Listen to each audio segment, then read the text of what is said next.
Hey everybody, welcome to Wither and Bloom Studios. My name is Todd. I'm your DM for tonight, and we are ready to play some Dungeons and Dragons. Yeah, we are! Yes. So, You saying thing. quick little recap of last session. Last session, we had the party leaving the Sanctum of Itar, where the group very sort of creatively dropped a bomb on two Orogs that were sitting around a fire waiting for them to emerge. They had rescued Lavina from the dungeons below the Sanctum, and upon exit noticed that there were two massive creatures that they knew waiting for them.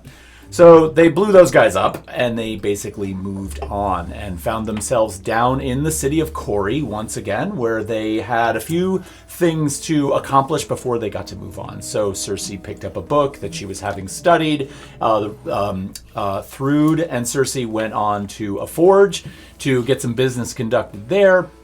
And the party ultimately settled at the Numbskull Tavern, where they engaged in some storytelling with a collector of stories named Tidge.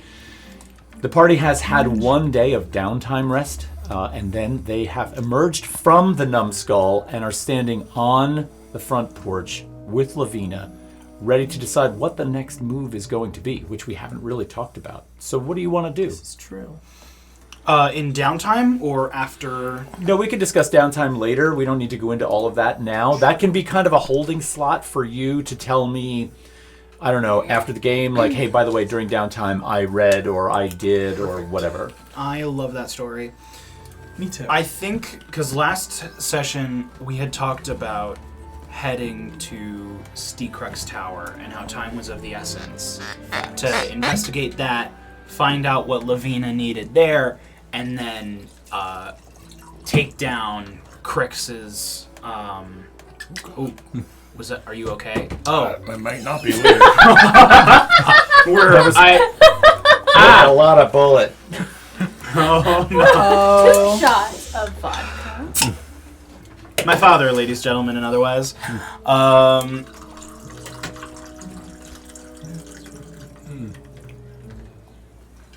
yeah, I'm going down. Night, Thrud. It might be a real trickle later. Keep your eyes peeled. Wow. Something tells me I'm walking home I tonight. meant ears, that's my bad. The older I get, the more trickles there are. Oh. Right, anyway. Nice. Either way, Guys, I just held my tongue there. great. So we had Practicing talked for our live about. sessions. Go ahead. Sorry. Yeah, Sorry. all good. Because I'm just trying to like get all of our bearings. Because we were gonna stop at Pills, resupply there after the journey from Cori to Pills. Because I'm fairly certain that's going to be a multi-day trek. Looking at this mappy map here, and then from then on, go to Steekrux Tower, investigate that, and then, based off of the information that we gather there about what Crix's supposed weapon is doing, assuming that it is the cause of whatever is happening by Steekrux Tower, then finding Crix, potentially ending him, and stopping this weapon from annihilating agriculture as we know it. Now, give me a quick refresher. The tower, the Yeah. land around there is dead, right? Yeah. Is that right? Well, Thyla went off in Yeah. that direction to see the general area around it and came back Yes. with information.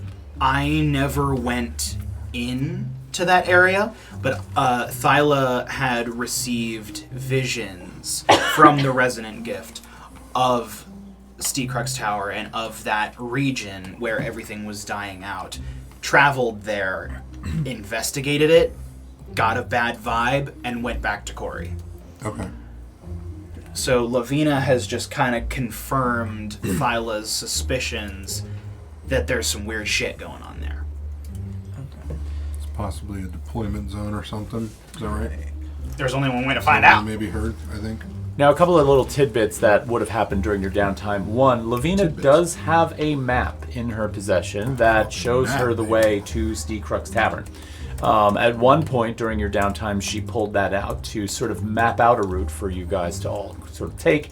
And there is, you are correct in that it is several days' journey. There is a town along the way of the north-south trade route on the way to Pills called Small Hollow. So there is a stopover point, but that is 3 days from Corey.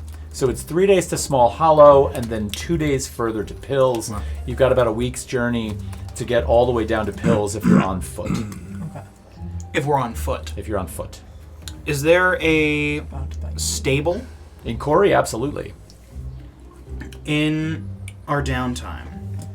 It's like Towards potentially the end of the day, could we have gone and rented either horses or a cart?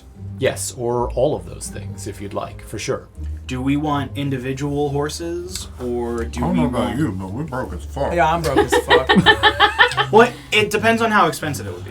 Why don't you ride your dog? What am I gonna do? Just put me in your ring. I mean, all else fails, Are we?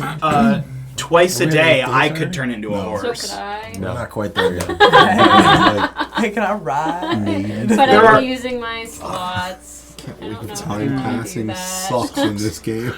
Well, we're gonna improve that right now Maybe because you we got can about spend all 5 our days money. journey ahead of you. Oh, On a thing that we can Don't use you- once don't per 3 you days or start. however. Don't you start. Just a thought. I got some stuff from the Sanctum. right. I just don't know where we would sell it. Okay. Probably need a bigger town. But So how much would it have been? To rent horses? Yeah, I'm sure we would have asked. Or a team of horses in a cart. A team of horses and a cart for 5 days is probably going to run. Now, remember, you have to get them down to Pills. You have to kind of give an idea of when you would not return kill them. Not Kill them. Right. So Or what would have lose happened is it probably would have cost you about 2 gold pieces a day to have the horses in the cart all told. 6 gold. For the whole thing, right? And you're talking about this will take you all the way to Pills, so that's going to be 10 gold pieces. However, the stable master would have wanted another 10 gold pieces as a deposit for the return of the horses. Right. They don't have a neighboring agreement with the town that far away. So then we'd have to bring the horses all the way back, which is at least another 10. And what if we're not coming back right away? Right. Yeah. So once you return the horses, you would receive your deposit back and pay for any additional time that the Or horses were gone for. We just don't return the horses and we lose 10 gold. Okay, I would like to come back Which, here. frankly, given the what you have, best. that's actually not a terrible bargain. Just buy the horses. Let's get the horses. I made that But extra then if cheap we- just because I but- know you guys are broke. Then if we ever come back to this town, then We're the horse killers of. we're the horse killers? Yeah. Okay, is there I an don't- insurance rider that we can take out on I'm these not horses? hip to that. What if you dent one or it gets sick or attacked by a group Well, it of just harpies? keels over. Oh no, Yeah. I totaled my horse. Well, a group of harpies could descend from the trees and eat them. Oh, fucker. Always take the insurance. Agreed. I think you should always take That that. when the vultures Always come take and the eat insurance. my Honda Civic. I think it makes sense for us to do this. Don't make him. I'm not. It's not my think- fault. I'm funny. You're usually not. So it's Don't a pay attention. It's okay. anyway. I know. I'll top it off in a minute. All right, so that would be 2 horses in a cart. That would be 2 horses in a cart. A Correct. cart? 2 gold a day. Like a muha? For 2 horses in a cart. Yeah. All right. And Can we all that's ride in all the right. cart? I pulled that out of my. No, my How long do you pulled think that. that's gonna? Will that speed up our journey by like a day or? It's probably going to cut the trip by about a third. So I'm going to say it's Oh, going to take bitch. 5 days and turn it into 3.5, thereabouts. Of course, All right. it's probably going to now take you a little more than a day and a half, almost 2 days to get to Small Hollow. And then from there, probably another day and a half down to Pills with the same cart and horse. Okay, Let's do so it. all right, we'll get 2 horses and a cart. 3 and a third. It'll ease our travel. Absolutely. That will make Princess fun. can ride in the cart, Who's princess? and You. yeah, you. it is me. Squishy. I'll walk. You wouldn't be able to keep up if they're doing. You couldn't keep the same pace. Well, wouldn't we all be in the cart? Well, yeah. Yeah. Oh, But wait, Cersei's we made it. saying Getting she'll horse I walk. just made a mode. comment We're getting that horse mode. Right. No, yeah. Oh my god. Or, you know, if so you we're don't want purchasing 2 horses to hear me complain. to return within 10 days Okay. for 20 But- gold. Are Correct? we returning? Correct. All right, I hand over the 20 gold. Okay. What are the horses' Okay. names? Oh, Or can we name them? bitch. You can name them. They don't really come with names. Oh! Oh! Cherry and No! Fucking Cherry No! is one. No! Because that's I the wanted name to of wait the for him to woman come that I up with was some shit. like getting drinks. Douche and bag. Their names are Alexa and Stop. Well, No! I know. Well, you know. You've watched some Critical Roles, yeah. but they normally have a theme, and one of their campaigns, it was all like WC, crapper, like it was all like shitter names or For the horses? abbreviations. Yeah, Oh. it was One Lou, should be named crapper, Glue. water closet. Glue. I forget some of the other ones. Blue. Glue. Addie about would be able to. Tacky and glue! Addie would be able I to think we have our remember those names. all in front What was Fraulein Oh, Fräulein Blau. Brauns? I It was glue in German. That's Oh, why was the it? that's why the horses whinnied every I time. never knew that. That was her last name was Really? translated to glue. So every time she didn't say their name, it'd be like No. That's fantastic. In Fucking Young Bob Roach was a Frankenstein? genius. Yeah, apparently. Oh, fire. I didn't know I that. didn't know that. Frau I Brewer? love that movie. Brau. Whoever speaks German, let us know. Ich spreche kaum Deutsch. My sister Okay, does. so we just purchased. Yeah, we got ourselves We rented. Text We did me, not please. No, I'm purchase. good. We rented But are we returning? rented with the with the idea With the of intent to returning. With The intention. Word. 2 horses in a is cart. the bird. Tacky and glue. Right. tacky and glue. Tacky and glue. Tuck tuck. 10 days. 20 gold. Extra 2 gold per day over 10 days. Right? Mm-hmm.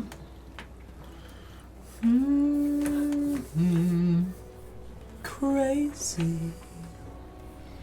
Okay. Do we need anything else? We don't know what the hell we're going to encounter down there. No idea. Let's shall we get some provisions from the Sure. Provisions, pocket bacon. pocket meat? Bacon. I'm sure Cersei's going to want about 5 bottles of wine. Yeah. Okay. Well, I can make them last. Well, we only have about a day and a half or so to the next town, so That's true. Or how about like a whole barrel of beer? Dude, first of all, expensive. Second of all, do you know how much weight that's going to add to our horse cart? All right, and they're horses. It's gonna slow us down for sure, but Nah, we'll get some wine. All right. does So Lavina think we need anything? Lavina's pretty confident that she seems to have a very forward-thinking vision right now. She's kind of really desiring to get down there. I mean, we're going to hit another town, too, so... She's also Right. a little nervous about staying in Corey for too long, given the proximity of Crick's Lockfinger and your near escape. Yeah. So it's probably time to get going. We've also greatly pissed him off at this point. We've definitely made an enemy. That's true. And he likes to, none of us have horns. Well, I mean, you have a bolt-on horn. But What are the odds you have that horns? Oh. he thinks that she just Okay. escaped and killed everyone because everything is scorched with fire? Right? He could be Okay, suspicious but we're of missing us. 2. Right, but we could have been killed like way down below. Like he has no idea. I mean, sure he has reason to like suspect us, but He has also brought people back to life before, so there most was likely a mighty his... duel. facts. We should have taken that dude's head. We fucked up. We fucked up. Well, no, he's like mad dead by now, unless he was nearby. We don't know what this guy can do. He brought back Tryphon somehow. That's That was pretty close. Okay. Time wise. That was pretty close. Let's do the time Hi, welcome back to Three Ducks. again. Sorry. It's just My a jump gut to just the reminded left. me why I don't live off dairy. Oh, fair. Tabletop role-playing games. Wow. That's my Get her. Sorry. Sorry. All good. Anyway, What did I miss? we just got 2 horses. What, Tacky and Glue? Tacky and glue. Are their names. Wonderful. A wagon. 10 days. Mm-hmm. We got about a day and a half to the next town or so. Sweet. Andiamo. We fucking go. We Let's go. hit. All Oh, right. did we purchase Let's pocket run bacon? it. Yeah, we should go to like a little. I will say, if you want, that you've purchased the provisions you need, unless there's something specific outside of the realm of like Nah. Pocket norm. bacon. Pocket bacon. It is. I'm sure our friend Gogrin can hook us up. All right. Yeah, let's You pass out of the town. bounce. Who's driving the cart? And let's see who's in the cart. We'll just get a I'll general.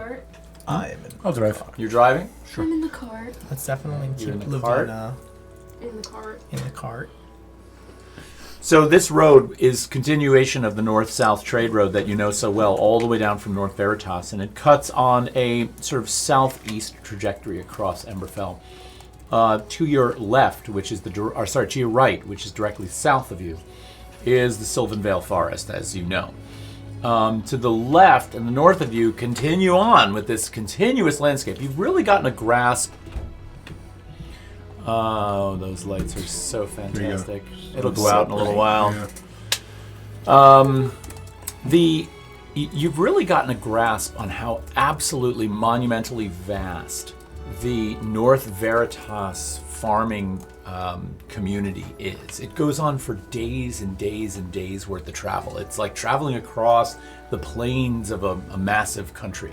So you're seeing quite a bit.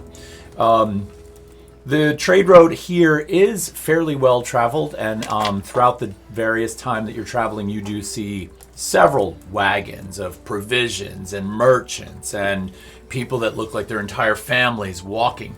And one of the reasons for this, which Thyla you would know, is that eventually when you get to Pills is the intersection of some of the main trade routes in all of Emberfell. So Pills is sort of the hub between the north-south trade route, the northwest trade road, and the northeast trade road. They all converge on Pills. So does that make Pills a large town? It's not a large town, but it is a small city. So it is not nearly as big as North Veritas, but it is a fairly well-established city. Now, Small Hollow, on the other hand,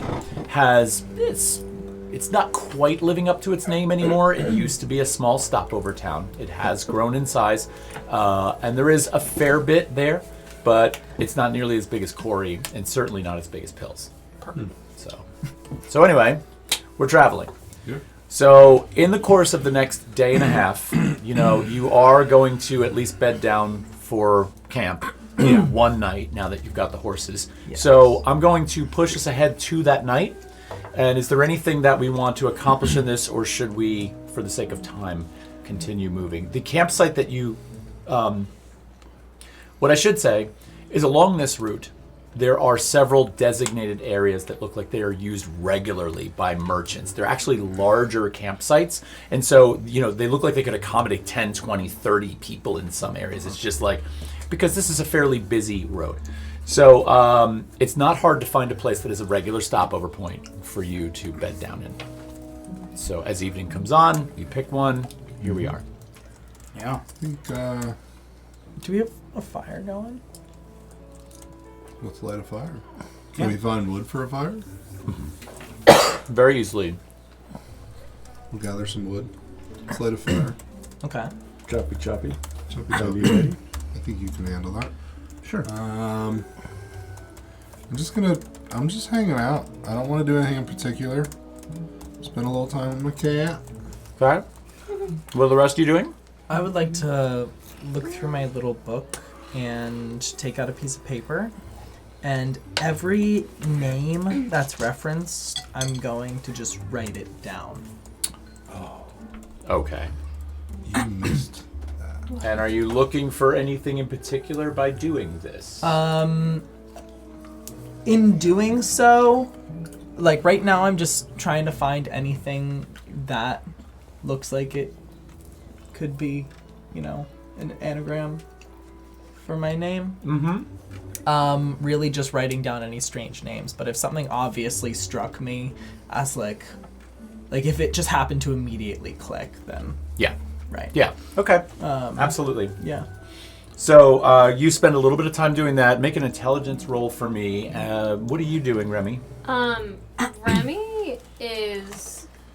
So much has happened in the last few days for her. She's out of the cart, kind of like on the ground in like a meditative type state, trying to like process through everything, like with my mom, with Tryphon leaving, and like trying to find in my like subconscious or anything the little bits of information I might have missed or that I could like gather from those events. Okay. And that's what I would have done on downtime. Okay.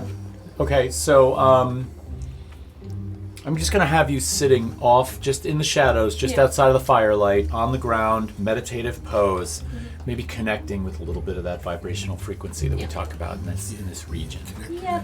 Why don't you make a perception check for me on that? Are you oming? No, it's just... Dirty 20. Dirty 20. Yeah.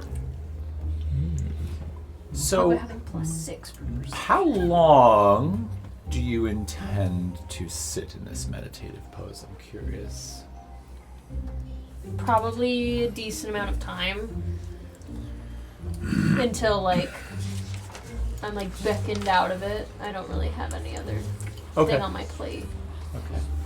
So you sort of lapse into this deep meditative state, and you feel yourself sort of like, you feel the weight of your own body on the ground, and you're aware of the mass of your body sort of pressing into the earth. And you almost feel now, as more time goes by, this kind of connectedness to it. You close your eyes and you spend a little bit of time breathing. You're sort of rehashing Tryphon leaving. You're rehashing the connection with your mother. You're rehashing this entire journey, for that matter. You're rehashing the questions that you have about this supposed connection with what's going on in Sylvan Vale. And with that, you sort of hear that gentle communication ebb and flow of the mycelial network that functions as a communication network. And it's changed a little bit. It's a little bit more powerful for you now. Ooh. So while there is a bit more in terms of the cacophony of whispers and voices that are circling around inside of your head, every once in a while something of clarity just sneaks on through, and you hear somebody like mid-conversation with somebody that goes streaking by you. And then it disappears, and there's more of the whispers. And then another one will flutter by you. Nothing familiar, nothing too clear in terms of its communication, but it clarifies and then disappears. And you're kind of diving deep into this, and you're feeling that radiation coming up through your palms as you press them into the earth. And after about 6 or 7 minutes of this, your breathing is regular, you're relaxed. This voice floods into your head. And it says, Remy. And this is one you haven't heard before. Okay. I know that you're near. Don't wait too much longer to come to me. Time is of the essence. What? I know that you're looking for me. You're very close now. It should not be hard for you to find me. Feel your way. Just put your hands to the ground. Feel the direction out, and you'll know where to go. You can bring your friends. It's okay. But it should be soon. And it doesn't sound like anyone I've ever. The voice is deep and resonant. I wish I could get my voice that deep, right? But it booms into your head with a kind of, serious presence. It also sounds like an ancient presence. So it's sort of one with this kind of meditative state you're in, because it has kind of like a chanting tone to it, but it's also authoritative, deep, and powerful. Okay, well, I'm gonna do what it told me to do. Try to feel my way. Okay. What do you mean by feel your way? Like exactly what it told me to do. So you want to try and ascertain a direction right now? Yeah. Okay, so I want you to roll a survival check with advantage if you're in a meditative state for me. Oh, yippee! 22. 22. Yeah. All right, so as you sort of do that, the voice sort of begins to dissipate. The whispers that are circling around you begin to sort of clear a little bit. And you see the campsite in front of you. Even though your eyes are still closed, you see the campsite illuminate almost as if you're peering through your own eyelids. And then you look down at yourself sitting in the dirt, and you see this warm glow appear in your chest. And this beam of very subtle light radiates out from your chest directly west. And you see the beam actually cross the traveling road and go right into the woods. Oh, fuck. Okay. Okay. Do I have any inclination of what might be over there? It just goes into the Just trees. It just goes into the Not dense. even from like looking at the map that she had. Well, if I would say that given your really good survival check, you can see that from her map, there was a wooded zone there that sort of would take you underneath the city of Kari, because remember, you've been traveling east, right? East and south. And now this is pointing you back this way. So you came from up here, down, and now over. And take everything I just did and flip it because we're reversed. Yeah. But you get the idea. Okay. But other than that, you're clueless. And it's dark. Okay. What are the rest of you doing? I rolled a 17 on that On your intelligence check. intelligence check. Yeah, so you spend some time while the others are gathering things around and building the campfire and getting ready. You notice that Remy's off in the shadows having a little meditative time. And you're sitting there reading your book, and you do notice that there is a name that appears several times in this book. It's an odd sort of name. It looks like it's Ekir or Asir, but it's Eccir, which is interesting. But that name appears more than any other. Now, there are other references to names in there. Are there any others that you'd be looking for in particular? Not really, just the fact that they mentioned that there's an anagram for my name in there. Roll one more perception check for me. Uh-oh. Perception? Yeah. Oh, God damn it, that's a 13. A 13? Yeah. This one's not hard because you are looking for names, so I wasn't looking for a high roll on Right. this. But there is one other name that sticks out very, very clearly to you, and it jumps out at you. It almost startles you a little bit in the dark. Right. Time to talk. Mother! Whispers again? Yeah, well, I can't let you in on all the secrets. Dude, why was it giving Donnie Darko with me? Please tell me you've seen that movie. I have not. What the fuck? No. But I can tell Have you you, seen that movie? Long time. potentially, this is going to be a weird druid episode. Because I have an idea. Mr. Krabs,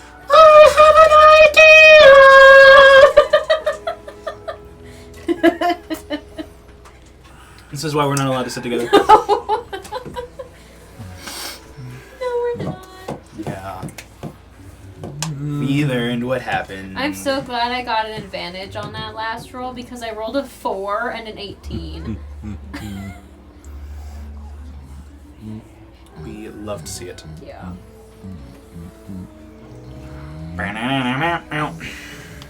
Oh, what the fuck do I do now? Oh.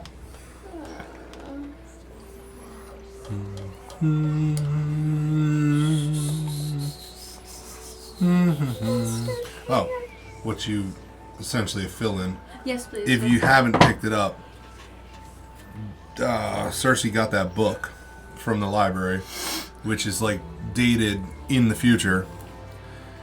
And they were investigating it, and it turns out that their name is in the book as like an anagram, like all over it. Oh. Which library?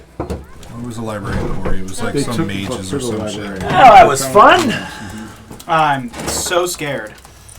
Tippy tap. So what are the rest of you doing? I have a thing.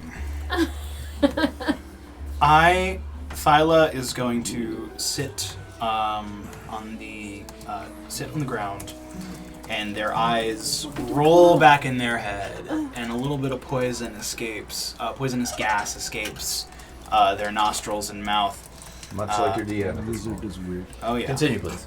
And I am going to cast Locate Animals or Plants. And I am going to say, speak to me.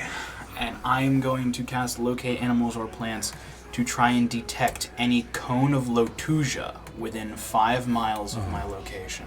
Wow. Getting fucking high on mushrooms. Yeah. Jesus. So you sort of cast the spell, and you have a 5-mile radius, huh? Yeah. And it gives you a sense of the direction. Describe a name or a specific kind of beast or plant. Right. Concentrating on the voice of nature in your surroundings, you learn the direction and distance to the closest creature or plant of that kind within 5 miles if any are present. You do immediately realize that directly west of this campsite, 3 miles, there is not a dense patch of it, but you do detect the presence of it in that direction. It's a little far. Not exactly a short walk from the campsite in the middle of the night or in the dark. No, it's not. Alright. I will sit on that information. Wonderful. Bran, Thrud, Where are the moons? where are the moons? Yes. And your location, all three. Doter and Swoon. What's that? Primarily Doter and Swoon. Primarily Doter and Swoon. They're both up in the sky, but just on the way up into the sky. Remember, you stopped not too long ago, so it's early evening, so they're just starting to, one above the other. Doter being a little bit higher than Swoon. Swoon's just coming up beyond the horizon. Doter's a little bit higher in the sky. They're separated, yeah? They're... They're close, but they are separated at this point. Now, there are times, as you know, there are times during the year when they're much further apart, but they are clearly beginning to, it seems, since you've been paying attention, they're starting to converge. Very good. That is all. Okay. Bran? I mean, I kind of started off just saying that I was playing with the cat, but Oh, right, I remember. I don't really have anything else. Yeah. I was trying to keep it a little... I know. PG. Oh my god! Wow. No, that was really it. I don't have any Okay. conversations or anything to have right now. So you're all sitting about the fire, kind of hanging out. Thrud's dozing off. Cersei's reading her book. Remy's engaged in some meditation. And Thyla's in the throes of casting a spell. What's Lavina up to? Yeah. Lavina's also sitting around the fire. And she has a dagger out at her side and a sharpening stone, and she's just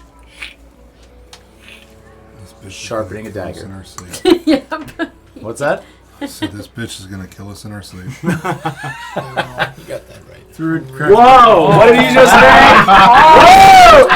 It was slip. cracks one eye as she hears the whetstone. Is it a whetstone? It is a whetstone. And just looks over. Tries to get the glance at this blade. See what she can learn from it. Okay. Perhaps get some kind of insight on her. You don't even have to roll a perception roll to realize that this blade is not one that tickles your fancy. It's a fairly pedestrian blade. But Shit, blade. Snooze. you can fest. also tell, though, through your sort of forge expertise, that this blade's been sharpened fairly regularly, because the blade is actually physically shrunk in size, almost to a thinner dagger. So, as she probably sharpens it every night. You keep sharpening that, you might go blind. So I've been told. It's like an old friend, though. Oh my god. My way of my way of showing my love. Far be it from me to judge about the love of the blade. I've been very connected to many of mine. Oh, I had an eye on your blade. It's really quite nice. Not something I'd wield personally, but I recognize the craftsmanship. But you must be careful not to sharpen too much. To take too much of its essence away from it. Huh? Does a nervous tick for you? Helps me think. But my guess is that now that if I should ever have the need for a blade, I feel like I might be somebody I could call on. Absolutely. I would find a very good way to make you a very suited blade for your types of needs. Seeing some of the powers that you've wielded, I think you deserve a little something special. She reaches down between her legs and she grabs Okay the now. log. God, you guys can't. You guys just can't deal with it. No! She grabs the log that she's sitting on, and she slides it over closer to you. And she takes the blade and she puts her arm around you, and she pulls you close. Oh. And she's like, "This works." Why'd you stop? Immersion. She's like, "Listen to me. Yes. I know. I've ascertained, at least I think, you're one of the more serious people in this group. You don't mess around. You don't take time for anyone's bullshit. So I'm going to put this to you first. I got a bad feeling about where we're going, but I need to go there nonetheless. And I want to know that someone in this has my back for real. So if something goes bad, if something goes sour, if something feels fishy, I need you to pull me out. I'm going to have a hard time making good judgment calls when I get there because of my son and because of how much I feel I need to see what can be done about him. So if I need someone to help me in my judgment, can I count on you for that?" Well, I barely know you. But the ways of a parent are very much the same as the way of a forge master. A weaponsmith takes as much time and care in trying to bring about something good to this world the same way a parent does. So, maybe against my better judgment, I will look out for you, but I have a track record. I have a thing. I tend to just jump in with people not knowing anything about them. Shows you the roost. What is that? Oh, you'd know. Let me see. She pulls it. She pulls your sleeve down and she's like, "Really? Well, you know, when You you're let wrong. that happen to you?" At the time, things seemed like they're worthy causes. You present a worthy cause, but And now you've got this mark. of course, yeah. Let me ask you a question. Ultimately, though, the Velvet Sky, I mean, it seems to me like it's a good worthy cause, huh? The Velvet Sky might be a worthy cause, but given the I mean, it's way perverted by some, sure, but Listen, I think things are too unstable to commit to one side or another at this point. You might feel that way about Velvet Sky, and I have in the past as well. I feel like what was done to them in Afari was wrong. But at the same time, having a mark on you like that, that's dangerous. it is. She looks at you for a minute. She's like, "You're a strong woman, right? I don't even have to ask that question. I have a feeling if I even do ask that question, I'm going to somehow insult you." Do I really need to show you how? No, I'm not looking for a fight. I just want to know if you can handle a little pain. Oh, come on.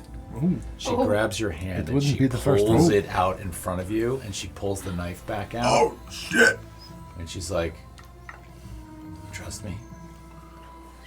I do now. She puts her thumb down on your wrist, lays the blade in deep, and carves into your wrist. She is going to do 8 points of slashing damage to you. But she literally carves into the skin like an apple peel and pulls this thing up.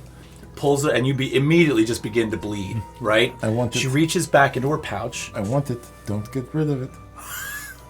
She puts it in her mouth to hold Okay, it. that's fine. She reaches into her pouch and she pulls out a length of white cloth and she wraps it around your wrist really tight, takes the skin out of her mouth, grabs it, pulls it tight. She's like, there. And she hands you the chunk of skin with the tattoo on it. Holy fuck. Oh my god. Thrud takes off the new headpiece, and right at the base of Tryphon's horn, presses it in, and slides the headpiece back onto her head. God damn. She looks at you and she's like, kind of like your sentimentality. If you don't have things to mark your way, you don't have things forever. Plug it in. We're doing that. Thrud, What? did I hear she's got a weak pull-out game?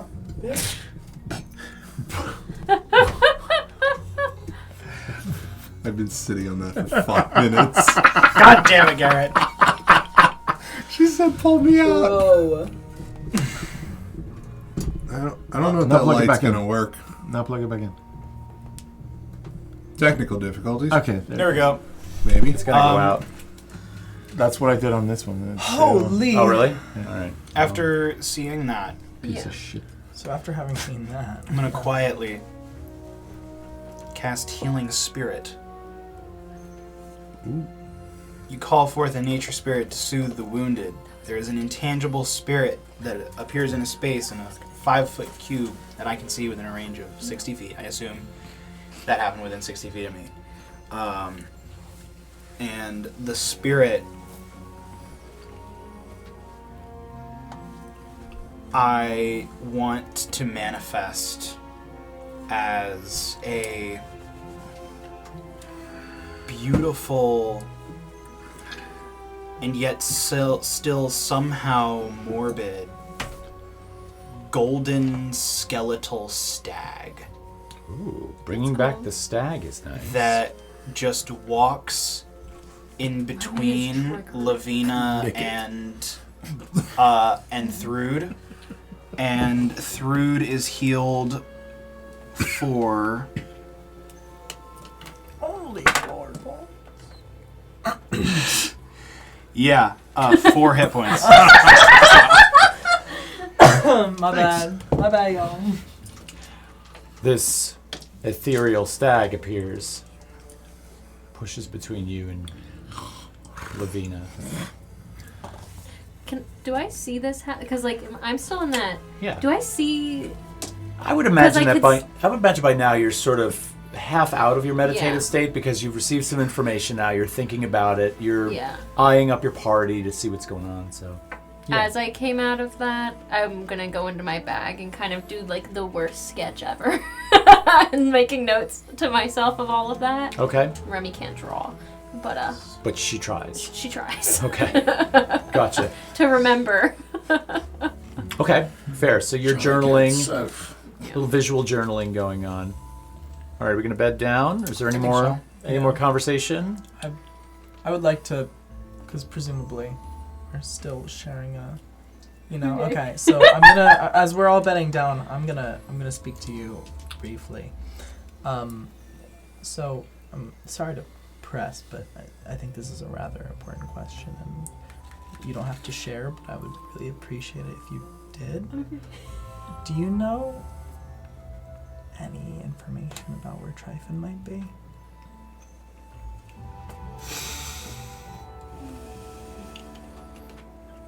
I know that it may or may not have to do with my family. Is your family particularly dangerous? Not inherently, Okay. but my dad has some interesting extracurricular activities. Right. And I'd assume, are we sort of peeled away from the rest of the group and you guys are bedding down currently? Okay. I'm gonna try to whisper this as best I can. Well, okay. Do it the way you want to do it. It's all Right. good. Okay. I was looking through this book. Basically, the librarian said there was a name that is an anagram for my own. I was just looking for names, and I found Tryphon reference. What do you mean? I found his name and I couldn't quite grasp what was going on in this journal entry, but it's from the future, and he's doing something that is going to directly put us in danger. That's what I've gathered. I'm scared to read further because if this is true, Can I read it? I don't think any of us should, because if we read further and we read that we all die and this happens to be true, that is a set fixed point in time that we can't change. Can I read it? I'm not going to allow you to. Can I read what you read? No, because I skipped past it. But, If you want my help, you have to let me in to be able to. well, I'm telling you all the information that I've allowed myself to read. I'm not going to read more about that if it directly affects us. Because there's a good chance this is an accurate telling of the near future. And Near if it- future. Or the far future. I mean, there's journal entries from all over the place. But if this holds Who wrote any piece of truth, I'm not exactly sure. But if it holds any piece of truth, and I read something that dooms us all, we can't change that. Is it handwritten? Yes. Can I look at the handwriting on a different page? Sure.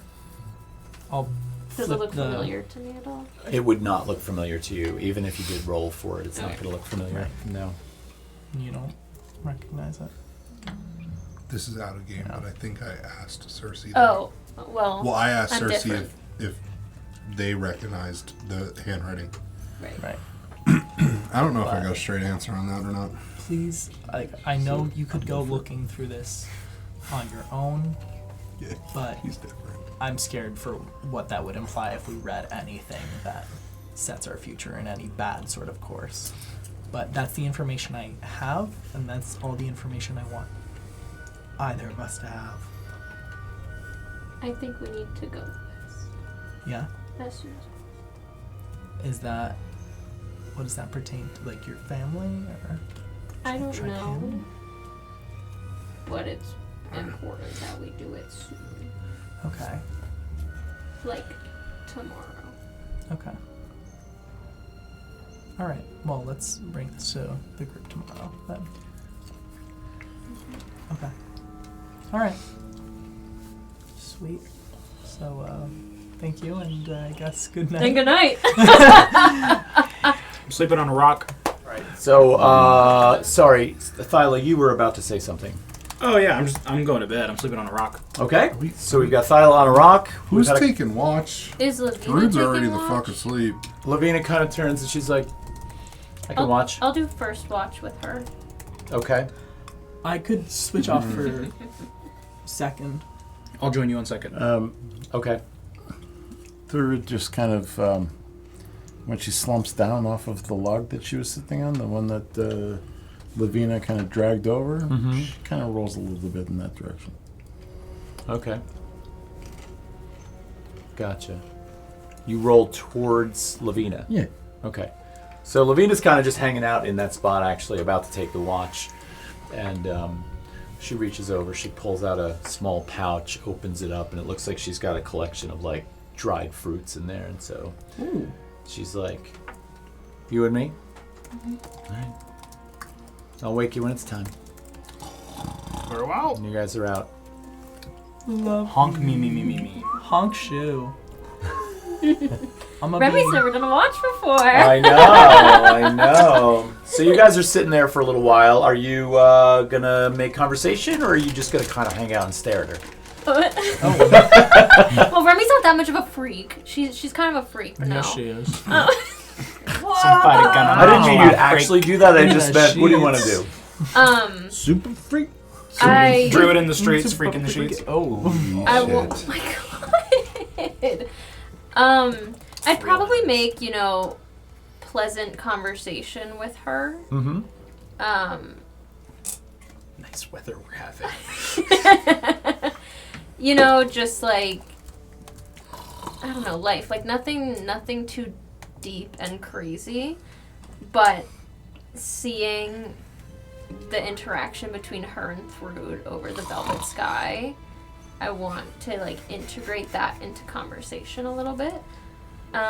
So, But after, like, just, you know, I saw what, like, you went through. Chucks it at me. Crazy. I was throwing it at the snoring giant over here. True. I'm gonna say, you know, I have to say, you read my mind a little bit with your actions with Thrud.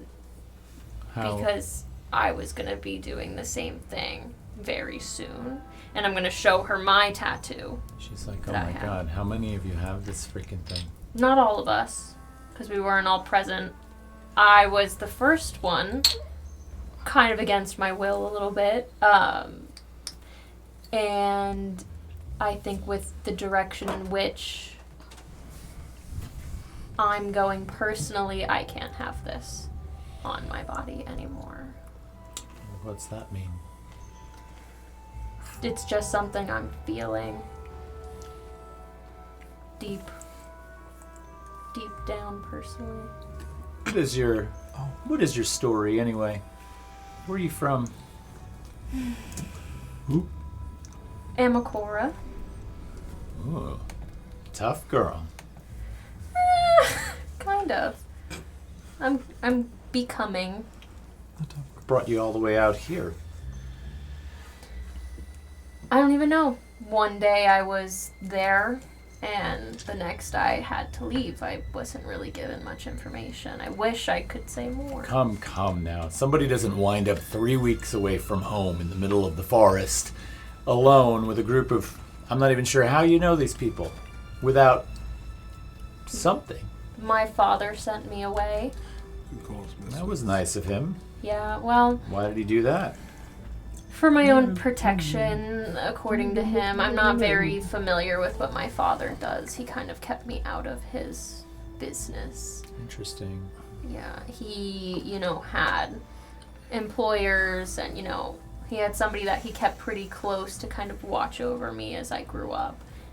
He was supposed to be with us still, and he took off. Are you a noble born? Huh. Yeah, I got a sense of that from the way you walk. Well, So here you are, out here in the middle of nowhere, far away from home. You've been sort of sent away by your parents, and now you've got a tattoo that firmly places you on the side of this looming war. Yeah, give me your wrist. You want it off, I'm assuming. yeah, I do, and I give it to her. I'm like... Okay. She grabs a hold, and I roll the attack die just to see if I nat 20, and I don't. Could you imagine she cuts into an artery and I die? Well, that's a possibility. You're going to take 6 points of slashing damage and it hurts. I mean, she digs that knife. I'd be like, I'd grab like the little corner of my like dress. But her dagger is incredibly sharp, and it just sort of like slices through a good thick chunk of skin. Like she's going in like a 1/16 of an inch deep. So you do begin to bleed profusely, and she reaches into her bag and she ties you off just like she tied off Thrud. And this piece of skin that she pulled off, which is still sort of balanced on the edge of her dagger, she kind of looks at it and she's like, "You want yours too?" I'm gonna like take my one hand and like grab my book, fumble in my book, like my bag, and I'm gonna open to the other page from where I drew my diagram. Okay. You can close that. Okay. So, like a pressed flower, Yep. your wrist gets stuck in this book, but you are mildly in pain. You've got a little bit of damage, but the tattoo is now off of you and now in your book. She kind of cleans the dagger off on her tunic, puts it away. She looks around a little bit. It's quiet. It's quiet. As a matter of fact, there was a little bit of a rumble of thunder in the distance for a little bit there. You feel like it could be, you know, the air is changing. Things feel like they might be getting ready to storm. And it's an uneventful watch. Things are quiet. So about 4 hours goes by. I not was, much else to say. Want things to happen. And so I guess we trade off with me. I'm gonna rewrap before everybody else wakes up. I want to rewrap how I had it wrapped before. Oh, the way you had your tattoo wrapped, so Yeah. it looks similar to that. Okay, noted. Except now full of blood.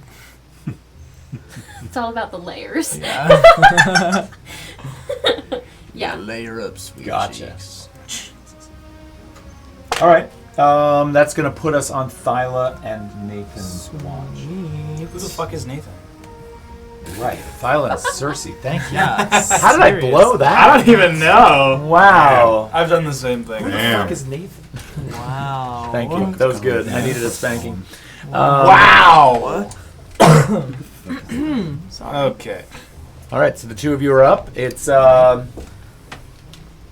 imagine we don't need to go into. If you guys want to have a No. conversation, that's fine. I think that could be fun. Yeah, that would be fun. Yeah. So, I don't know. So, How are you feeling about all this? Wow, really? This is going to be the conversation. Yeah. So, how you doing? How you I was doing? hanging well, I to the mean, left. all in all, Yeah. all in all, I mean, I've been down this way once before, and it's a little nerve-wracking to be headed back into an area that I avoided for a little while. Mm. Yeah, I've So. never been this way. Is this when you Well. died too? Yeah. Well, I guess we should just, watch. So it seems. Do you want to play a little game while we're waiting? It begins to rain. It begins to rain. Yes. Right. Uh, A few sets of dice in my bag. You wanna? I don't know. Bet a little. I don't really have too much money to bet. Neither do I, but I mean, that would be fun, right? I'd rather not lose any money to you. That's alright. It was weighted dice anyway. I knew it. So. Well, I mean, it's worth a shot. A few hours goes by. Dawn begins to approach. You see the light of the morning sun beginning to creep up. All of a sudden you can see silhouettes of trees where you couldn't before as the light begins to grow a little gray. There is a fair bit of rain. The horses are wet. The ground is starting to wet. The campfire has since gone out and is now sort of just smoldering. Every once in a while Wet. a wisp of that dank smoke gets up into your nostrils. That's the callback. So it's kind of a miserable morning. But do you notice how long it took me in this campaign to introduce rain? Because you had spent a year and a half in Strahd's world, and I thought, we're never going to see rain again. Anyway, Damn. Is it misty out by any chance? a little bit. Uh, The mists roll in. Mr. Foz? Anyway, No hanging. you going to pack up camp and go? I want to look now that it's daylight. Why Is it not? still just like woods? The woods are thick in this space. There is not a discernible trail or path that you're looking for necessarily. Could you cross the street and walk into the woods? Yeah, it's not that thick. But it's also not, there's not some obvious road there like this way. Yeah. Right. So you are looking across the road at this point, at that space. Roll perception check for me.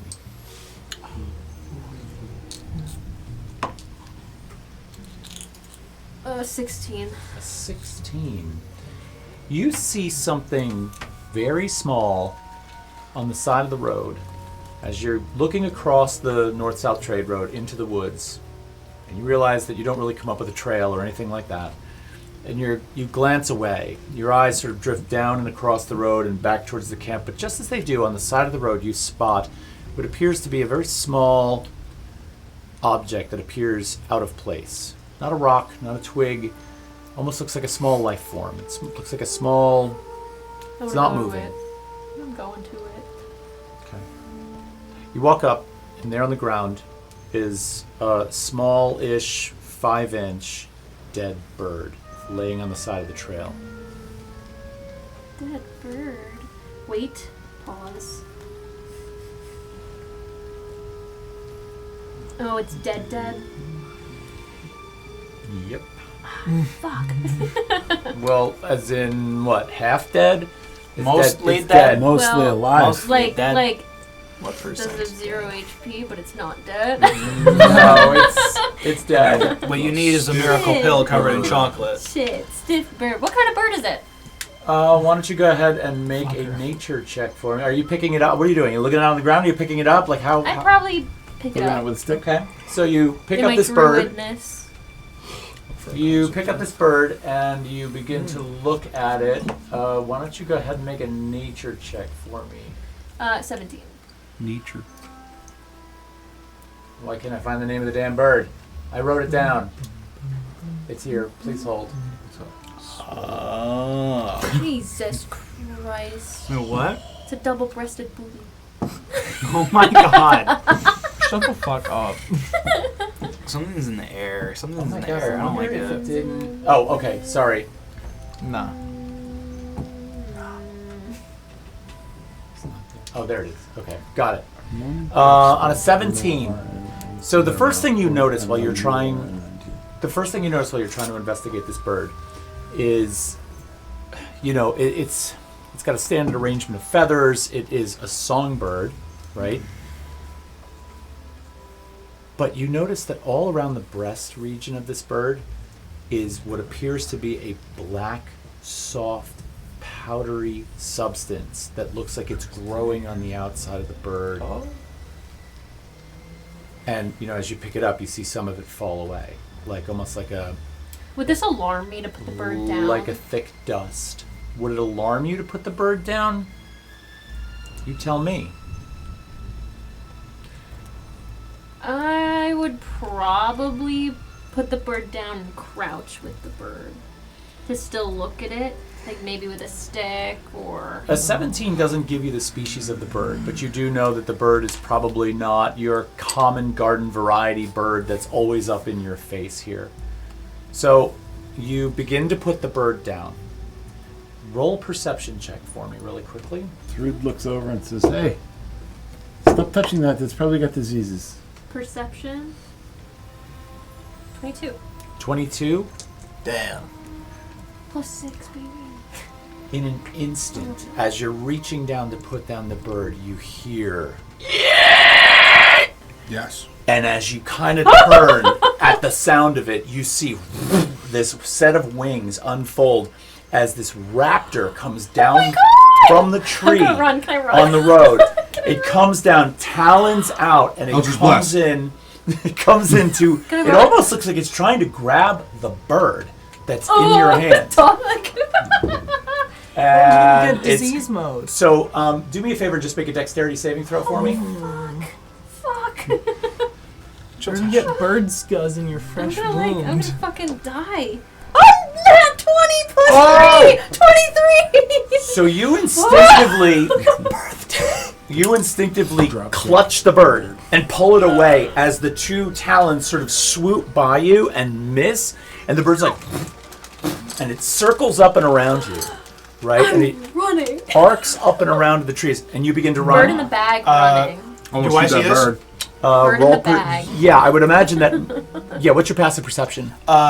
16. Yeah, you absolutely see this I happen. see that happen, and Thyla holds out their hand in this like 3-fingered position, and some of the pig pen cloud kind of begins to coalesce in between these fingers until it traps the moisture in the air and freezes into this small little like crescent, and I huck an ice knife at the bird. Nice. Make an attack roll for me. Eldritch Blast. I said Eldritch Blast like 10 minutes ago. Said it a while ago. True, but we weren't in a combat situation Oh, wait, no, yet, but ranged spell attack. I'll let you cast also. Okay. Go ahead and make your attack roll. Eldritch Blast is attack roll, right? 120 feet. Yeah. I You've got figured it. it was within that. Yeah. 18 to hit on the ice knife. 18 will hit. Okay, so that'll be a D10 of piercing damage, and then I was distracted. where did my D10s go?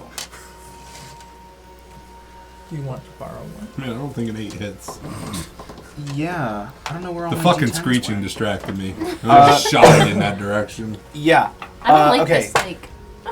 Okay, so that'll be 6 points of piercing damage, and then the shard explodes inside of it. And I'm going to it need does. a dexterity That sounds familiar. saving throw. Find a nickel for every time. Dexterity saving throw? Yeah. Doesn't matter, the bird died. Do you want me to do it anyway? I don't want to steal your thunder. 14. Meets it, beats it. Okay. So it doesn't take any cold damage, but the ice knife, it just pierces the heart of the bird and then Well, yeah, and so the bird, as it just kind of goes in and does this, the bird just kind of like, just comes right down, hits the road, and kind of digs into this. So now there is this raptor who looks like he's probably about 17, 18 inches in size without the wingspan, just the body of the bird. Damn. Boom. Hits the road. I'm going to walk over to it. Hit the road. Yeah, I'm gonna go back now that I'm safe, but I want to follow Thyla. Remy, was there anything special about that bird? It wanted this bird. No, oh, motherfucker! It's you guys against the light tonight, honestly. Me against the world, but the world. There we go. Like, why? Plug it back in. Plug it back in. Why does Plug it back in. I want to, as I'm asking about the bird that you found, I'm going to kneel down. I want to just try and, like, investigate. Because Yep. Thyla's well aware that it could just be an instance of the bird was hungry and the bird wanted food. Mm-hmm. But also, these are strange times. Give me an investigation check. Did this Strange times bird? indeed. Because my first instinct was this bird could have been offspring of the big bird. Did they look like they? No, could they were be? not. Very they're- different birds. Yeah, very Big different bird. birds. Very different birds. Investigation check's low as shit. It's going to be a 3. A 3. Oh my gosh. Nope, you don't really see anything on this raptor bird that is telling of any way. It just looks like a big old nasty attack bird. Big old bird mode. Anyone else? So you threw the bird in your bag. I got the bird in the bag. Did anyone else This is see the fucking bird? disease. Probably. I don't know. Passive perceptions on all of you? Big I bird or elected little not bird? to care. Okay. My passive perception is 16, though. Right. I would say that you were probably noticing like you saw the hawk attack. You readied the ice knife and fired. You probably didn't see all of that at one time. I definitely don't think I saw the small bird. Okay. I shot at the big bird. You shot a big bird? Yeah, I shot big bird. Big bird, no! Fucking big bird. What the fuck is that almost? All right, so you have this small bird in your bag. I'm gonna look at the bird. Did anything change on that bird when that big bird came down? No, you do notice that when you threw the bird in your bag, that some of this material that's on it sloughed off. It's in your bag now. Thrud goes and grabs the raptor by its feet, picks it up, and puts it next to ties it off onto the horse's harness. Do we eat it? Fuck yeah, we're going to eat Oh, it. yeah. You're welcome for dinner later, friends. At that point, That I bird would doesn't look diseased, probably right? show. It just got shot Thyla through the heart little with a bird. fucking ice blade. Ooh. Oh. But I would just open the bag, like when I would be like, it was going after like that bird, and like open my bag. Would I see the weird soot, dirt, blackness thing? Yeah, probably. Now that it's contained in a bag and it's kind of now in the bag, you would see it. I'm gonna cast Detect Poison and Disease. Interesting. After I touched him. For the duration told you not to touch it, it's got of 10 diseases. minutes, I can sense the presence and location of poisons, poisonous creatures, and diseases within 30 feet. And I also identify the kind of poison, poisonous creature, or disease in each case. Told you not to touch it. Remember what happened when I tried I know. to touch something? Okay, that was a funky mask buried in the dirt. Okay, so you I'm cast excited. this on this general region inside the purse and the bird inside the purse. Yeah, I touched an animal. And the bog down in the valley. Can you Oh. define disease? No! Like a malady or general. Or, you know. This is a fungus that's growing on the bird. It's known as bleak rustgill. I'm gonna take it. I'm gonna just take as big of a sample as I can. Wait, don't you want to know if it's like gonna like. Is it gonna grow in me Fucking because I kill you. touched it? You're taking some of it? I'm gonna take a sample. Okay. You grab it. What are you putting it in? Or how are you acquiring the sample? I'm gonna take. It's gonna grow. I I think I have daggers, so I'll just take a dagger and I'll just kind of scoop it up. I have vials from my poisoner's kit. Okay. I'll put it in one of those. That's fine. I have to go to the bathroom. Okay. I'm so sorry. That's okay. Can I, like, am I We're gonna... taking Yeah. a break soon. We're going to be taking a break any minute. Okay. So It's bad. This might be break time now. it's time for the Dragonborn break. Donkey. What did you say? There's a reason why I'm doing a poison damage build. The fall. So, would that have been relayed to me, maybe? Do we think Thyla would have told me Oh, there's some that disease it's a attached fungus to growing this on the thing. bird? Most likely, they did it right in front of you. Okay, so I need to know more about this fungus. If Fungus it's gonna grow in mode. me. Well, given that Thyla took the sample, and I'm actually going to give Thyla the option once casting the spell, because there would be knowledge gained from casting the spell. But I think Thyla jumped in a little quickly before realizing what the spell would have revealed, other than just the name of this black fungus. Interesting. There is a malady associated with this fungus, and it is in fact what killed that bird. It seems to, number one, not be of this land. So it seems to be something imported or foreign, or but it does not seem to be part of the landscape. It seems to be far outside of that, because the reed that Thyla would have gotten off of detect poison would have been one that was far outside the realm of familiarity. Number one. Number two, I need you to make a Constitution saving throw. It's not a Number spell 15. or magical effect, right? It is not. Okay. Burger King foot I just had to ask. Con. Okay, 18. An 18. Okay. Thank you for that. I love those types of answers. I hate Take a break. that. No! Yeah. So that's about all you know. Bad judgment. But I will say that Thyla would have realized that there is some kind of malady-like effect associated with this fungus. It is, in fact, what killed that bird. I'm gonna take the bird out of the bag. Like, dump the bird out of the bag. Out of the bag. When someone tells you not to touch things You because said it a it's little got too diseases, late. But God damn it. Is there water nearby? You would have water in your provisions. Yep. I want to wash my hands. You don't got soap. Fair enough. didn't your Or is mom anybody ever else- And tell you you? have Does an anybody- open wound does on your anybody have arm. Where's your Oh, your alcohol would thingy? probably have wine and beer and, any So other types grow of yeast. drinkable alcohol. And fire. But I don't think we have alcohol on the level of Isopropyl. Yeah, we don't have 91% isopropyl handy. Me and Sweaty's tanker Yeah, we're do Sweaty's 180 I think we're gonna proof take a break, liquor. and we'll be back in a little while. I'm gonna die. You're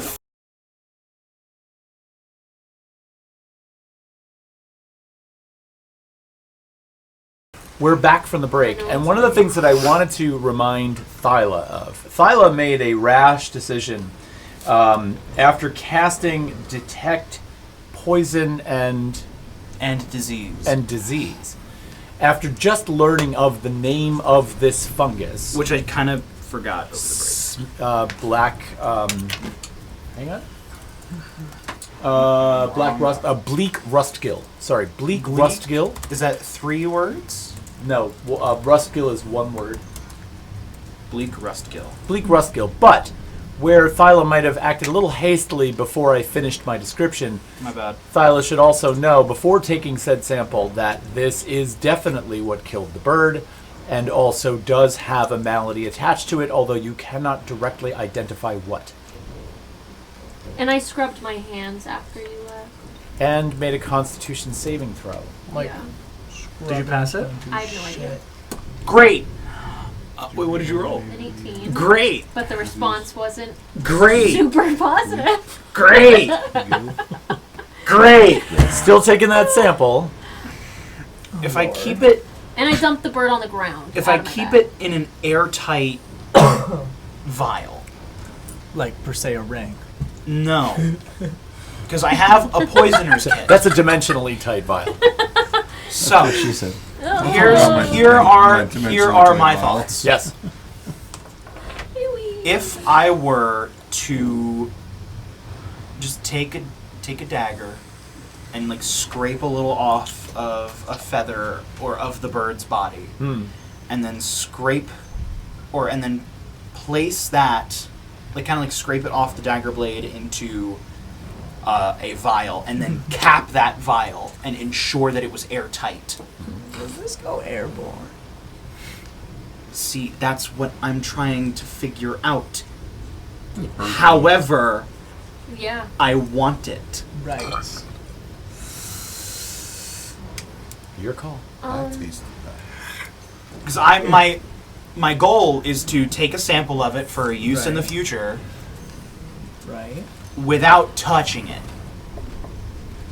Could I? I understand what your intention is. Can I do like a medicine check? I want to know if I'm gonna die.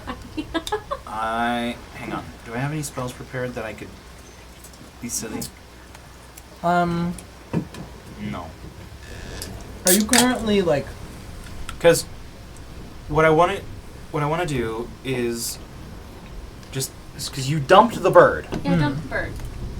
I want to go down to the bird, take a dagger, scrape just a little bit on the edge, scrape into the vial, cork the vial. Excellent. That's it. Okay. Awesome. Let's So let's have a sleight of hand check or dexterity check, your choice. can I butt in real quick?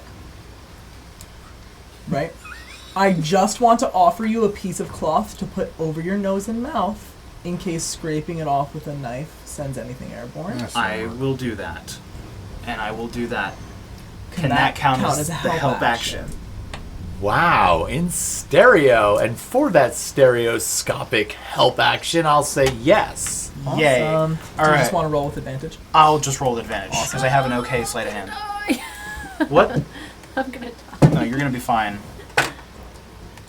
My fingers are gonna go black and necrotic and Well, fall wait. off. The cloth is not going to give you the help action on the dexterity Oh. check. No. But roll the dexterity check or sleight of hand check for me first. I'm not done yet. Okay. Roll that. Right. This rain is gonna I'm not exactly excited. I want to use a different. Oh, die. great. I'm so thrilled. 19. A 19. I will say that you are able to, especially given the rain that's coming down, you're able to get your small quantity of this fungal sample into your vial without needing to make the Constitution saving throw. Incredible. And that's what I wanted. Thank you so much, So- Todd, and thank you so much for your cloth. When will I know And if I I'm will gonna put die? that in my poisoner's kit. Excellent. Nice. Excellent. Let's give a hand to PPE, personal Did the, protective Personal equipment. protective hygiene. Did the raptor bird have any signs of any? Now that everyone has surrounded this bird, I'll get involved a little bit. But is there any signs on the raptor of this, No one has Fungal. investigated that successfully yet. Thyla attempted to, but rolled a 3. Oh, you looked at the raptor for that?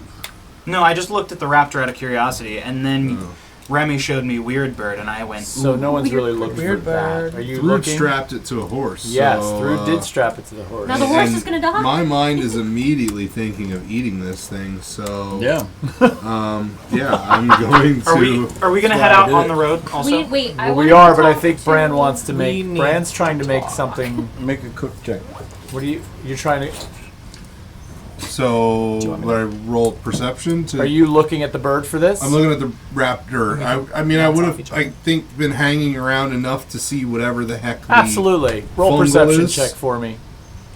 All right, that die fucked me last time. So Oh. Wow. And how was that? it was a little coarse. This one's worse. No, it's not. It's not worse, Okay. but it's not great. 9. A 9. Yeah. It's raining right now, so things are It's wet. raining. You kind of like your hunger's really ruling the situation here, so you give it a quick look and you throw it back against the horse. I don't know. Throw it back. Okay. I think it's safe, Thrud. Pause.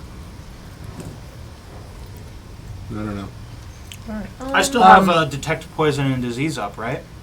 Because it lasts for 10 minutes. Oh, facts. Oh, that's true. And is there a radius on this? Does it look at everything? 30 feet. 30 It looks at- feet. I can sense the presence and location of poisons, poisonous creatures, and diseases within 30 feet of me. So- I also identify the kind of poison, poisonous creature, or disease in such cases. All right. So the glow that would sort of signify said malady from this spore count that's coming off of this bird, which is really intense in the area around the small bird, around the interior space of Remy's bag, Look at my hands. is also emanating from the falcon God. in a lighter Damn it. sense, right underneath the right wing feather, but only in a small amount. Is it coming from my body at all? Yeah, can I look at Remy? I guess I'm trying to decide how this would manifest or how this would show itself. Where do you look at Remy? I just... So, You do a close-up? no. So, you touched it with your hand, I so I'll spooked look it at with my hands. I'll look at Fucking Remy's disease hands. cat scan.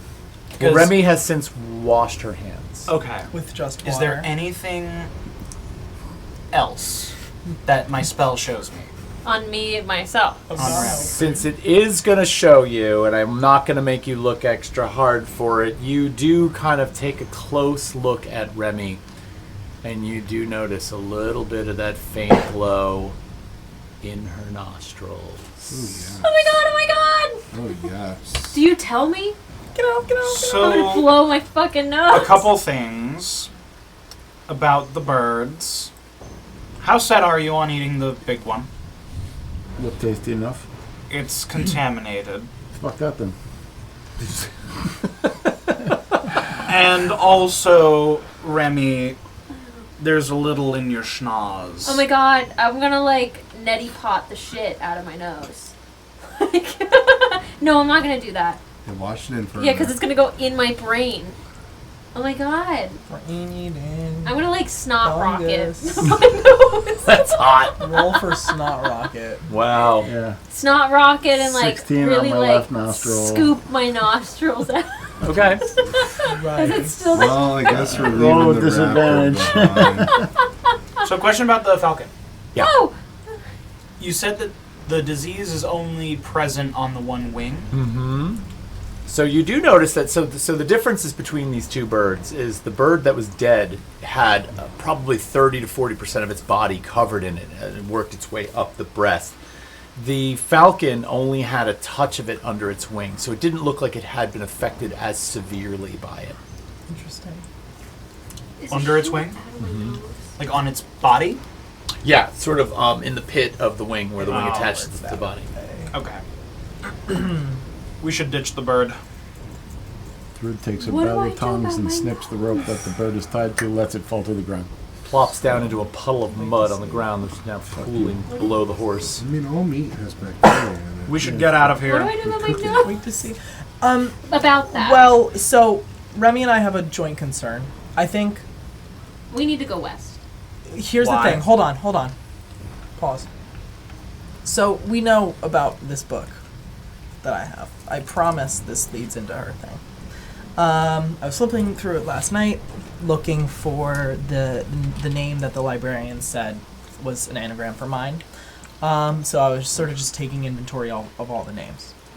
And one name that I ran into was Trifons in an entry for a date that is in our future. From what I gathered, what he's doing is putting our lives in danger. For whatever reason, he's involved in some sort of danger that is coming our way. I feel inclined to do something about that. Yesterday, in my meditative state, I was finally able to communicate within the Mycelial. what? Mycelial. Mycelial network. Yeah. Right? I think Yeah, so. word.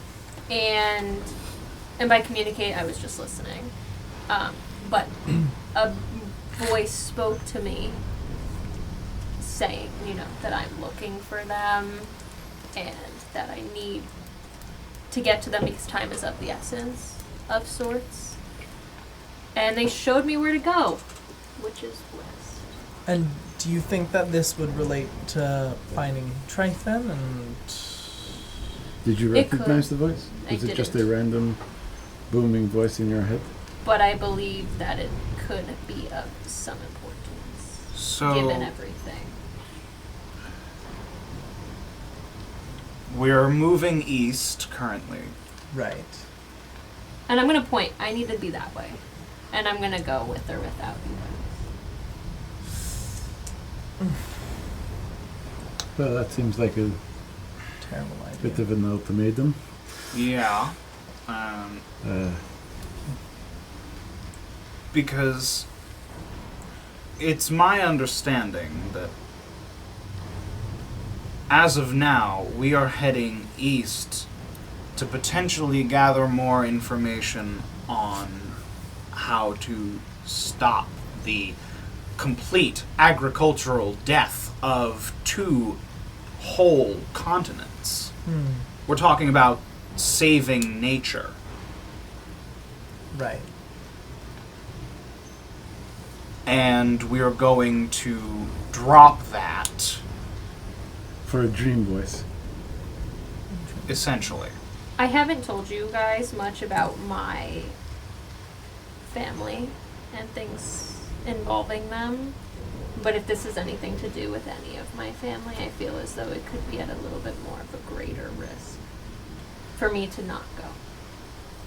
And hearing about a journal entry with Tryphon that does concern all of us, I think it is of all of our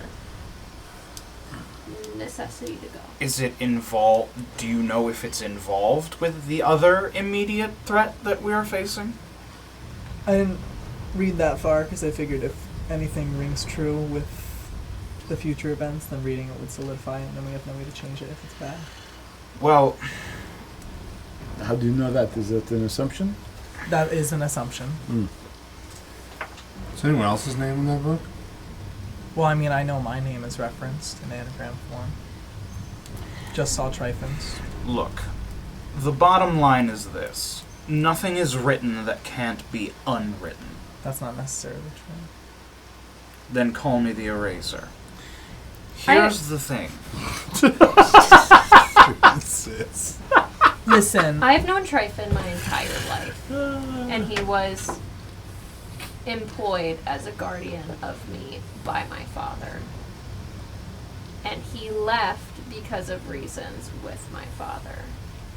And when I saw my mother the other day, I think everything could be connected, but I don't need to go with it. so I feel like when we're weighing the future of all of nature versus something mystical that may or may not kill us, I don't know. Or like, why should we follow? You don't have to follow me. Right. But I don't want to leave you. Hang on. Here's where my issue lies. Right. You're saying that you received a very vague message. It doesn't feel very vague. It feels very pointed. A voice came to you and told you to go west because it knows you're looking for it. And that's all we've got. And that time is of the essence. Of the essence. I'm running out of This- time. This is the Sylvanvale Forest. I was about That to would ask. be directly it. into the Sylvanvale Yeah. Forest. I was told to go to the Sylvanvale Forest, and we have done everything but. She's been told multiple times to go there. She was also told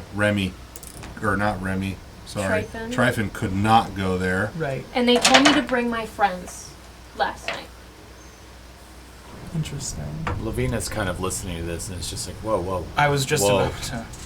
I thought that we had agreed to help me have safe passage. That's what I thought also. And I appreciate your supporting that. I hear you.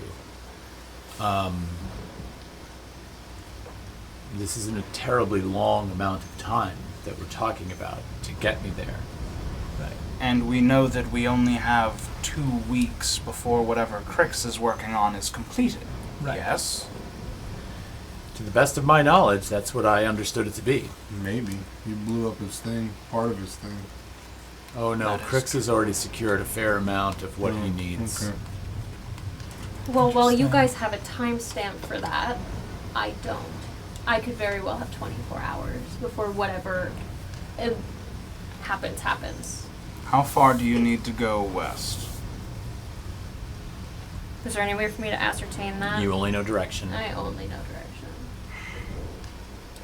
West.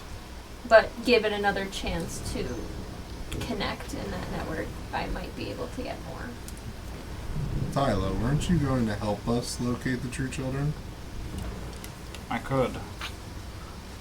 I've been there. I don't know if it's true children associated. Exactly. And I would like to kind of keep it on as much of a reserve as possible. Although I did check for Cone of Lotuja, And where is that? 3 miles west.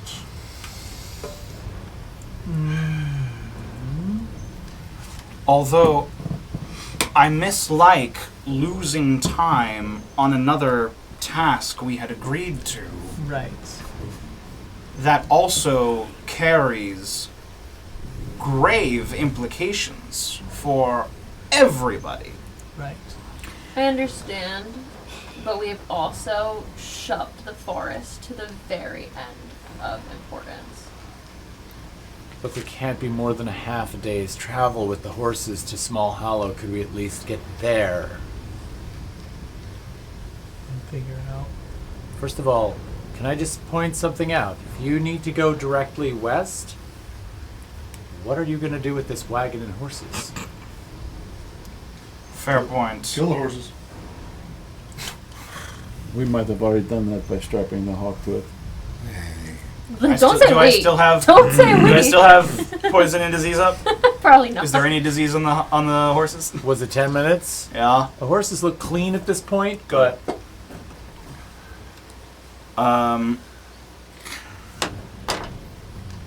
Yes. We should secure better lodging before we.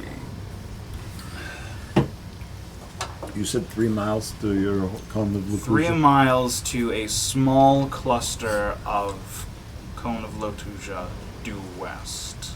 You need to go west. You need to go east. Look, Personally, I feel like I'm on the merry-go-round. Yeah. I'll take care of myself. Give me the horses and the wagon. I'll have the Small Hollow. You do what you need to do.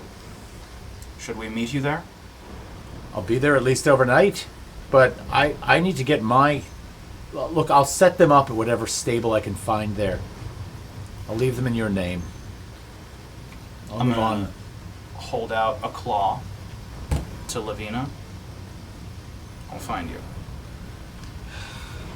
She very reluctantly takes your claw and shakes it, and she's like... She looks at the rest of you, and she's like... I'll stay in Small Hollow until the weather clears. And then I'm back out on the road. All right. I'm gonna reach behind my ear really quickly before I turn away from Lavina. Dislodge a loose scale and flick it to her like a coin. Damn. She tucks it into her small pouch on the side of her belt. She looks at the rest of you and she's like, agreed? Agreed. Agreed. Fine. All right. She climbs up onto the front of the wagon. She reaches in the back. She pulls up like a big tarp that's in the back of the wagon. She pulls it up over herself and kind of like drapes herself in. She grabs the reins and she's just like, boom. And the horses begin to pull out. Go on. Well, let's So explore. west. Here goes my 20 gold. Let's explore the forest while we have a forest left to explore. And I start walking west. Bars. Okay. The rest of you on board? You walking in? Yeah. Okay. You, first of all, should realize that the terrain is now forest terrain. You're not going to be able to move at a quick pace. It is not always difficult terrain, but it's not always going to be smooth sailing either. So things are going to vary. So we're not going to be moving at the same rate of speed. So the way we'll play this is I'm going to say that for every 2 or 3 hours, I'm going to have you roll a survival check just to see if you can keep your bearings. Okay? Does anybody want to be the party leader that's going to help navigate whoever has the best nature or survival check should probably be that person? I have a Fine. +4 So- Damn. to survival. Okay. What's your nature? My nature is +0. So is mine. Okay. So Can either we co-lead? Is that a thing? Yeah. Yeah, I could. You could take turns or you could help each other. Yeah, with Yeah, it. let's do that. I could give you the help action because I kind of got a general beat on the direction from the detect plants spell. I can also cast Pass Without Trace on us. Do we Okay. want that? Yeah, maybe. That'd be lovely. Okay. So Thyla kind of rubs their hands together, mutters an incantation under their breath, and the pig pen cloud kind of extends over all of us as I cast Pass Without Trace. So each creature within 30 feet of me has a +10 bonus to stealth checks and can't be tracked except by magical means. Sweet. Fair. Okay, cool. So why don't we all roll for stealth, add the +10 bonus to it, and just give me those numbers. Oh my god! Okay, look at what just happened. My die. No, look at this. I need someone to look at this. Look at this. Okay. I rolled my black Oh my die. God. It Yeah. landed on top of my 8. Oh, I like Look that. at that. Pretty legit. That's nuts. What was the town name? That you were heading to? The next town. Small Hollow. Small Hollow. Where did I get shade something from? Okay. That's a 27. Me too! Nice. Through the Farted. makes a lot of noise. Great. Farted and belched. So with the Pass Without Trace, she has 11. Ooh! Nice.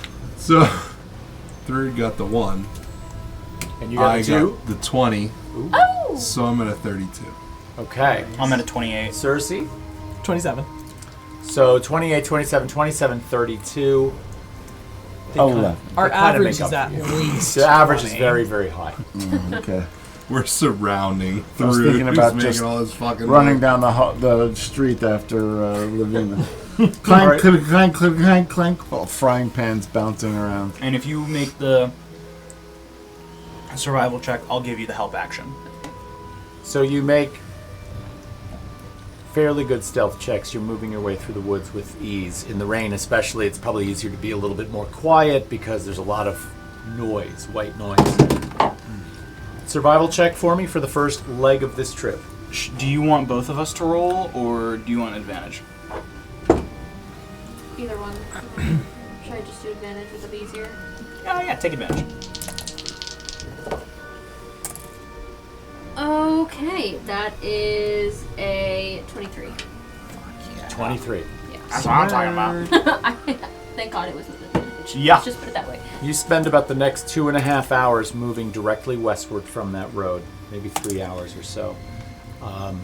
It's slow going, it's difficult terrain, but you slowly are staying on what you feel to be the right track. Okay, now that meditative state that you were in said west. We'll assume with a survival check like that you are headed due west. About several miles into this, you do spot there's this area where the woods begin to just sort of have a dappling of where the trees seem to thin at the top. Most of the woodland area here has been fairly dense. There are areas when you first pass in off the road where you see a lot of the sphagum moss and the drapery of all these different lichens hanging from the trees, almost creating like a curtain that sort of obscures the view in. But once past that difficult area, things open up a little bit. 2 or 3 miles in, you see some thinning of the canopy above you, where the gray sky is evident and a little bit more rain gets through and is coming through.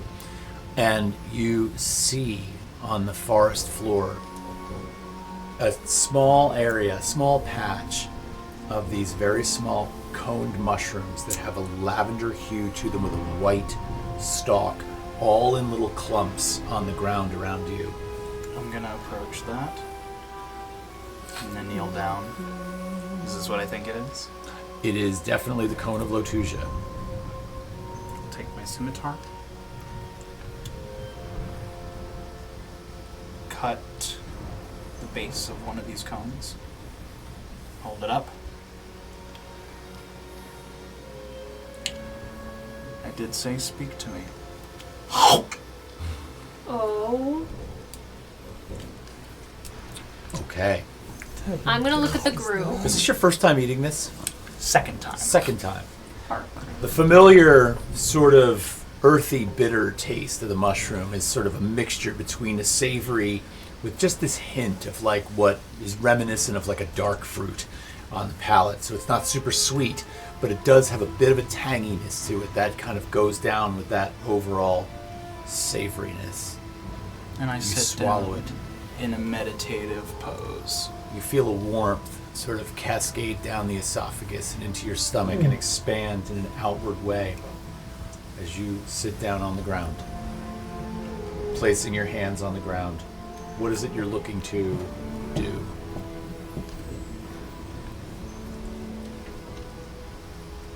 Thyla thinks to themselves, I wish to ask a question of the gift. You begin to hear the various voices and whispers whirring around inside of your head as things begin to open up. I seek not to communicate across it. I speak to the network.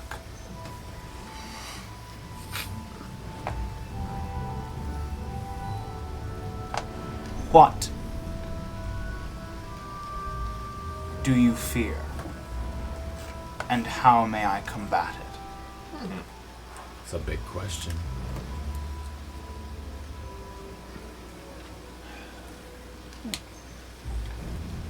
There's a period of time where all of these voices that are circulating your head almost seem to have no clarity to you. There's confusion, but there's also a seeming intensity or urgency to the sounds that are in there, almost like you have tapped into a conversation that is relevant, that is of the moment. And so all of a sudden you almost like, you know, merging into a fast-moving stream. Your consciousness sort of gets whisked away into this conversation as it's moving around, and less than it necessarily talking directly to you or you talking directly to it. Your sort of presence in this movement through this network almost gives you an understanding or an awareness of the overall tonality of what's going on. And so rather than it coming at you as a string of words or a paragraph or a song, it's almost like a totality of, I won't say a full understanding, but of a concept. And it seems like this mycelial network's overarching fear is one of an uncontainable power begins to come to you, and you realize, you see images of this overwhelming bounty and the absolute abundance of greenery and vegetation just kind of like moving around, and you see these almost hallucinogenic visions of all of that greenery sort of popping and exploding and growing and expanding, and it's moving so fast that as it's doing that, you start to see these holes breaking in the imagery as it's happening, and the holes begin to tear apart, and the vegetation that was once plump and robust begins to split, tear, burn at the edges, and blacken until everything begins to fall away and drop around your vision. God damn. God. And you're left sitting there thinking that everything you know just went through this absolutely rapid transition into full decay. And you kind of now have this feeling that you understand there to be too much of a good thing. You see now that what's actually happening is there's too much of this power.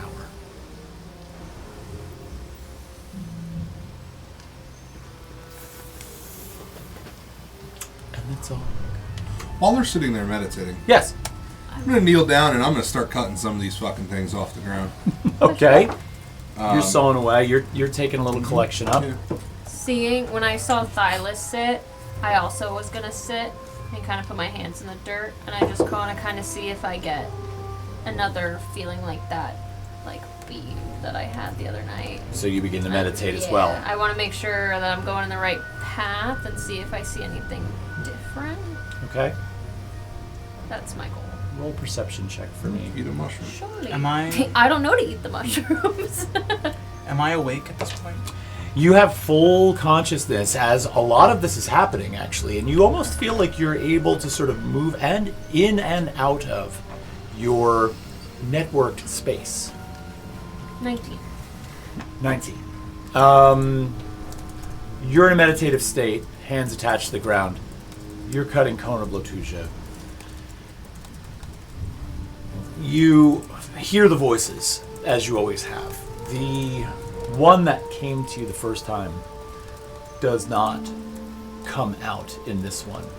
But what you are able to do is you glance down at that once familiar space of light that emanated from your chest, and you see it begin to glow again. And you see it project off into the woods, similar to the direction that you're moving. But you're careful to sort of spot and mark a couple of locations out into the distance on this beam to sort of help correct the direction that you've been moving. But it seems to go endlessly into the woods. Like, it's not like it shines down on the ground at a particular location. It just seems to just...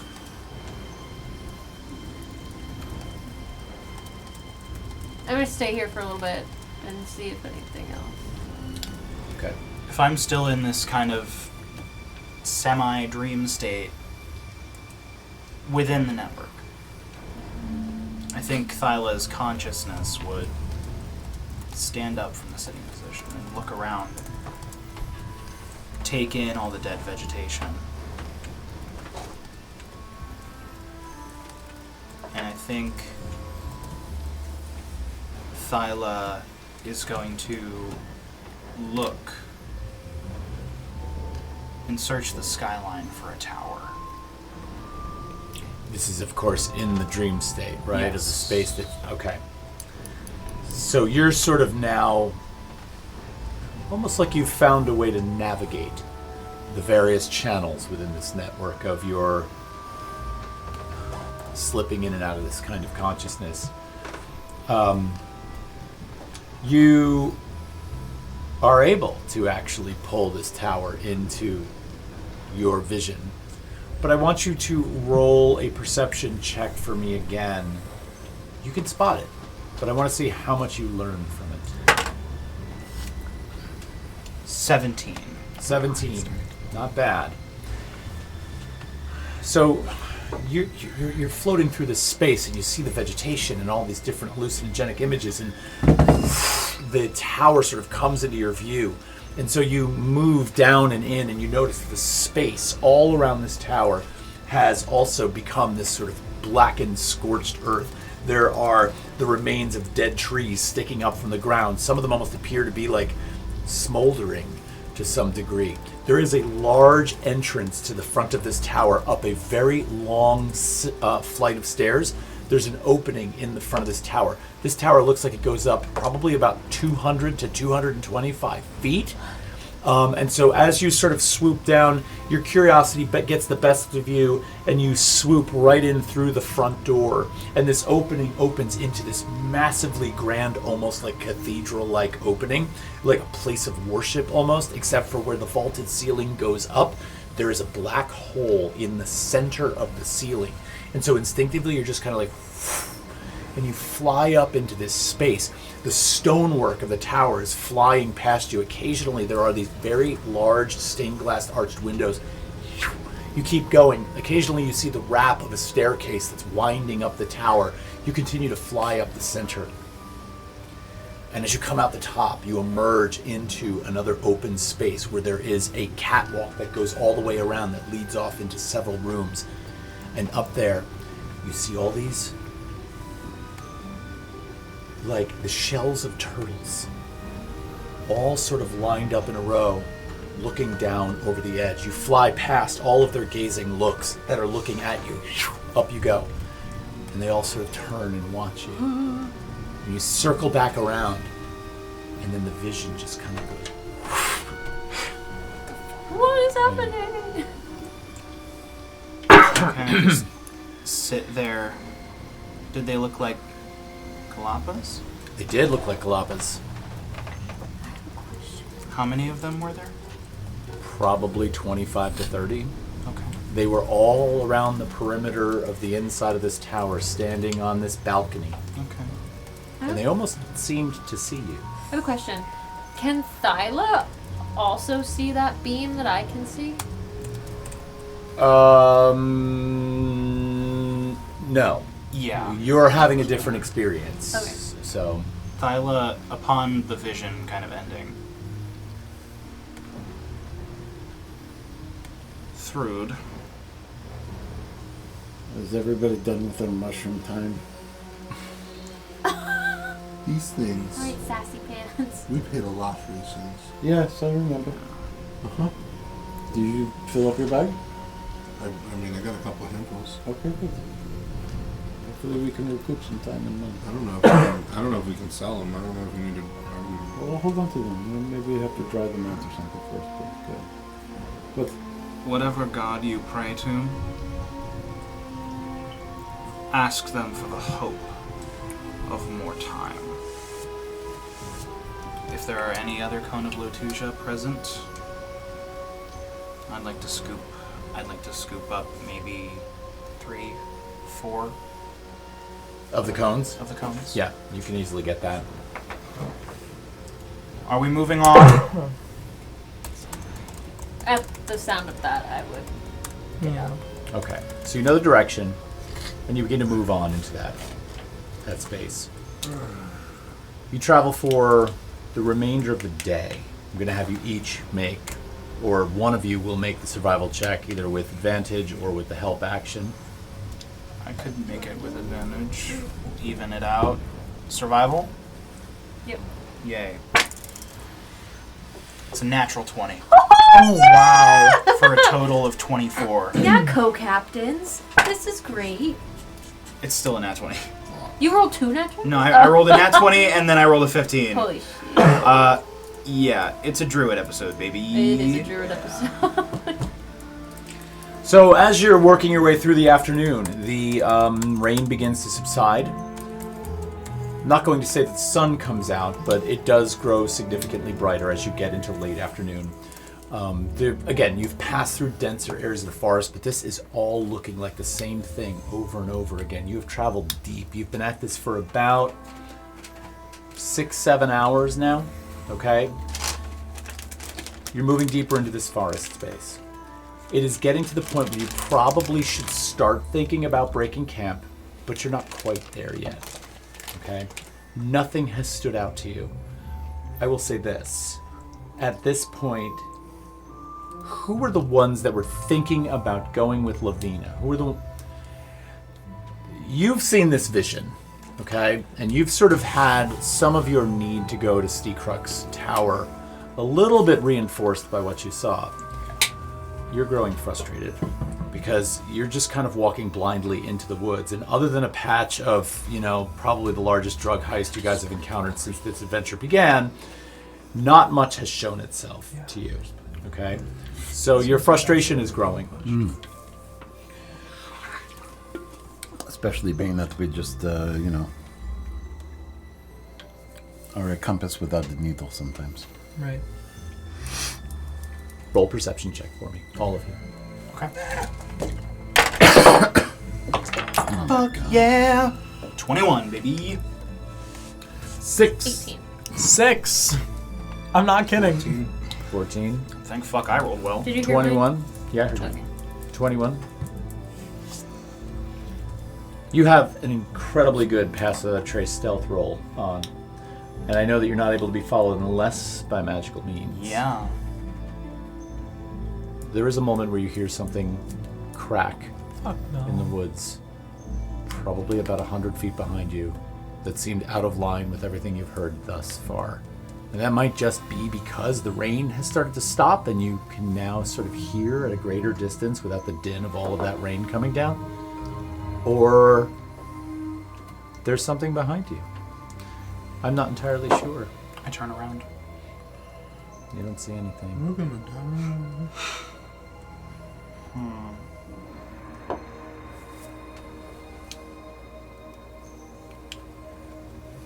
Remy, how close do you think we are?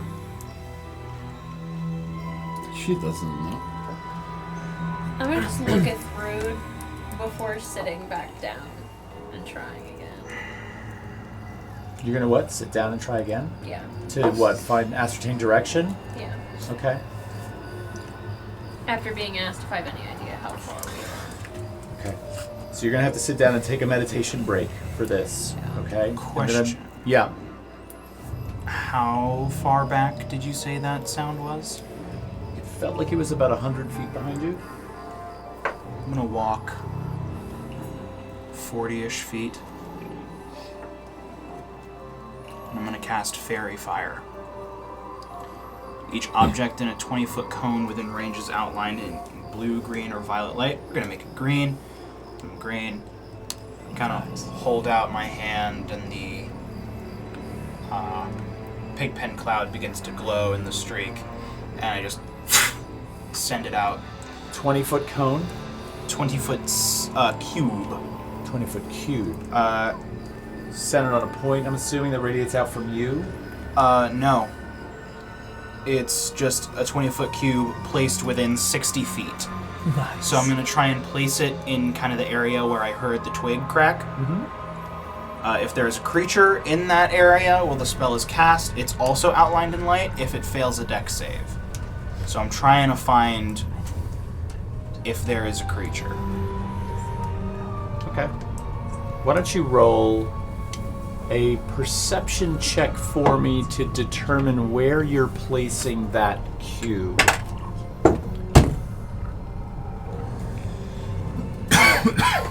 Eight. You put the cube out, 50 to 60 feet out. You've walked 40 feet, so you're at about the 90-foot point for this cube that goes out. There's nothing there. Alright. I'll rejoin the group. You're meditating. Roll a perception check for me. Oh my god, math. 17. Ugh. 17. Okay, so 17. The emanating glow comes out of you. It's shifted its direction a little bit south.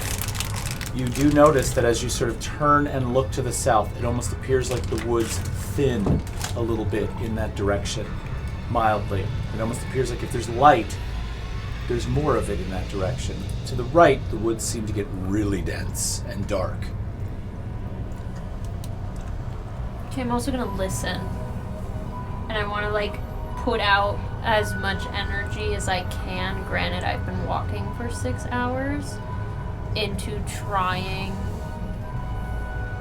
to hear the Is this same within the person. meditative state in the mycelial network? You're trying to pull up this thing? And 17 was your perception check on that? Almost in, I wouldn't say a pleading sense, but in, So you're just passively listening for something? I am almost I hate this word, manifesting this, where I am trying to have a a dialogue with whoever I did the other night. Right. Do you say something?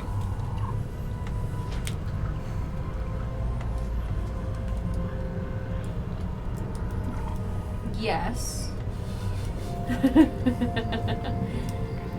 Good.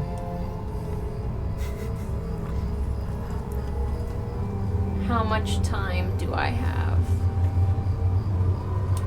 Over and over and over again. Ping. The voice comes back into your head. You hear this deep, authoritative voice just say, "Good. You're on the right track. You're very near now. Only a little further and no need to break camp. Just continue on in the direction you are and we'll meet soon enough." Who are you?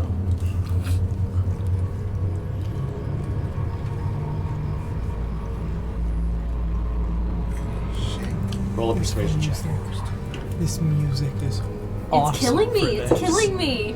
Ooh, I'm so scared. Oh, 18.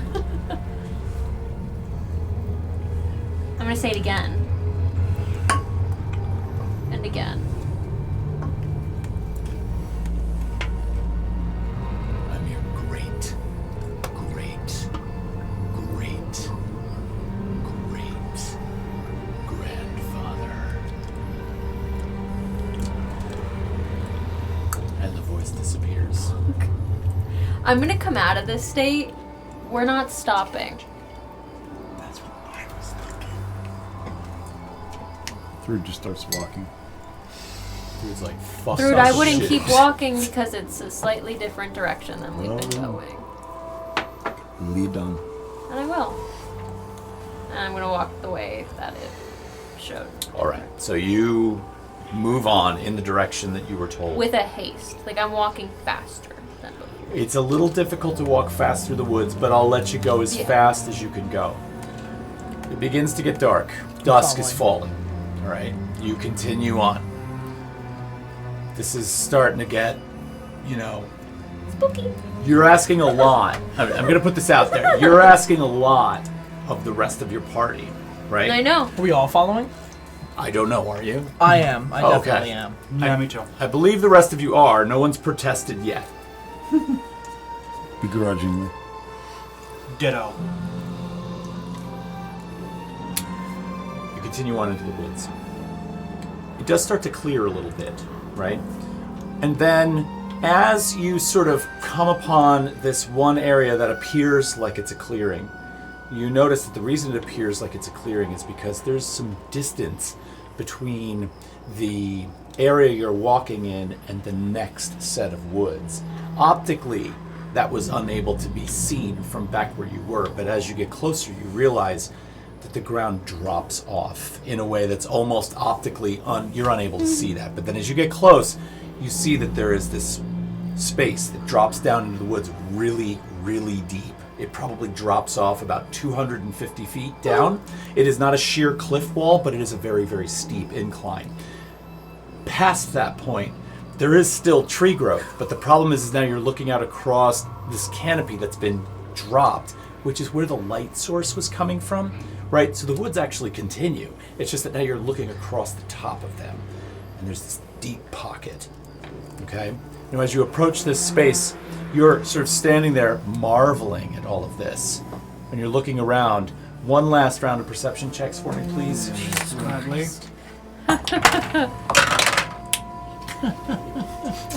23. Thrud is just like, 14. fuck this. 18. 18, 16, 23, 14. 14. You're just pissed. That's why you're not seeing anything. Yeah. You're just like, I'm refusing to Through partake. this cranky. You're standing there looking at this space, and you see movement.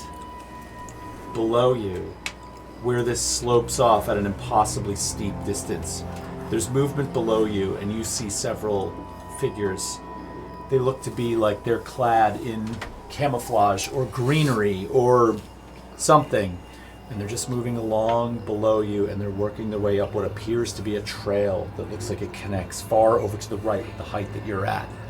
They don't appear to have seen you, though. As you glance down, you notice that there's now 5 of them.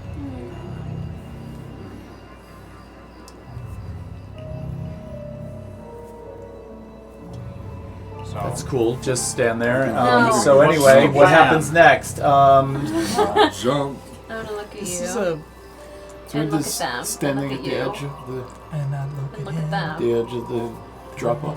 Yeah, you wouldn't see them because Like, no do one you has said see anything them? to you, Yeah. right? I So haven't seen you're just them. kind of Well, I'm standing there, showing. just I'm like. trying to "Rrr." show you. what did you just roll Still for? bad? No, it's actually for the first time, and I wanted something to happen, but it's not going to happen now. So it's Okay. fine. Okay. So I was doing one of these where I'm looking and showing without saying anything. I can see them, right? I'll say you can see them. Sure. Do they look old? Do they look old? It's kind of hard to tell. They're fairly well camouflaged. You can see them from the top, so it's hard to see their faces. Yeah.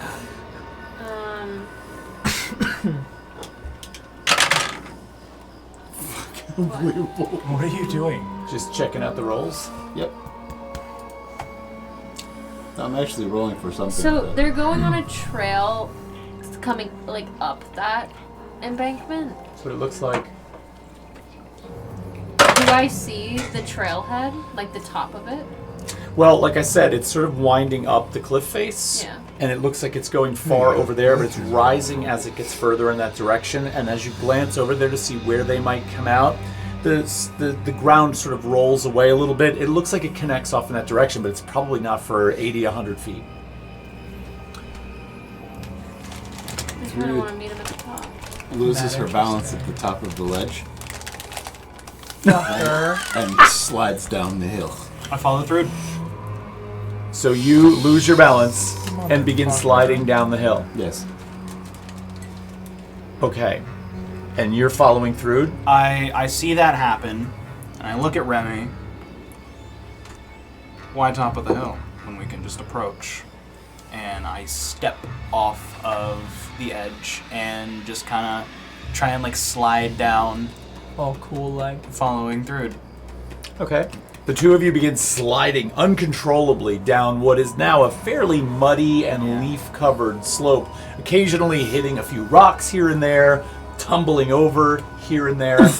But it's probably only about 40 to 50 feet before, boom, you hit the trail that they were actually walking. Maybe a little more than that. I'm going to say probably 75 to 80 feet before you hit the trail that they were walking up. And as you come to a stop, all 5 of these figures stop and turn at the noise. And you see these 5 very heavily foliage-covered, what appear to be druids or dryads, standing on the trailhead, and they see you. And now they immediately begin walking up to you. I'll go Hello down. there. You're dropping as well? Yeah. I'll drop.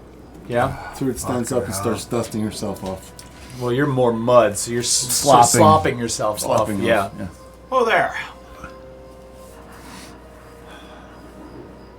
A friend of ours received some form of transmission As it comes across sliding the down resonant the hill. gift. One reaches into their what appears to be a drapery of greenery and pulls out this long, crooked branch that is almost like a deep purple in color We mean no harm. and holds it out at all of you. Speak. A friend, Remy, received a transmission across the resonant gift telling her to travel west from our prior location. We have done so, and we have followed her diligently until meeting with you. As you say her, do you gesture in her direction? To Remy, yes. He turns and looks at you and he says, "Who are you?" Remy Blackwood. The name means nothing to us. Where are you from? Why are you here? I don't know why I'm here. You'll need to do better than that. I've been talking with somebody through the network, and he showed me how to get here. Specifically.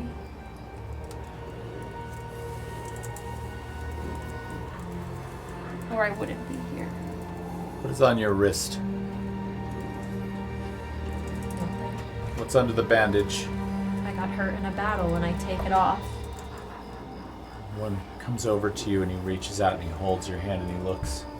Trying to keep it from getting infected. And I rewrap it up. No one travels in these parts unaccompanied. I was told to bring my friends. We are her accompaniment. Indeed. This is true. You're going to need to come with us. Of course. Very well. Lead on. The other four sort of surround you and walk up to each of you, one to each of you. And they look at you and they're like, weapons. You're going to need to surrender them. Sure. All right. Scimitar and short bow. That's all I got. They begin collecting your weapons. One of them produces from underneath their wrap a large burlap sack. They begin putting the weapons in the sack. We'll be getting those back, correct? In time, if it's deemed possible to let you leave. I am a spellcaster. If you'd feel more comfortable with me in handcuffs. I don't know if that'll be necessary. No. One of them comes up behind you and simply puts a gag There in you your go. mouth. Ties it Cersei around loves him. it. Oh. Cersei Oh, no, loves it. Wow. The weapon. I keep my staff. I walk with it. Yeah. Okay, Theoden. Give me the staff. I understood that reference. Through says you can have my hammer and my battle tongues, but this is my love's. I do not part with them for anyone that I've never met before. I hope you understand it will be impossible to go further without them. You need to turn them in. I assure you, if this proves to be as you say it is, and it rarely does, then you'll get them back. I have a question. Has my amulet gotten hot at all? You're checking the amulet? Well, because it's against my skin. Okay. So I you're can just feel it. trying to see if... Yeah. No. No. Okay. But it stays inside, Yeah. correct? Mm-hmm. Did you give them up? I gave the battle tongues in my hand. Oh, you did? Okay. The light hammer, I still have not given Tyr yet.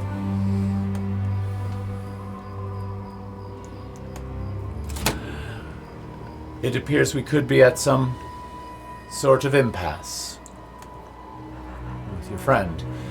Perhaps you can help to convince her so that we don't have to. What happens when a weapon is more than a weapon?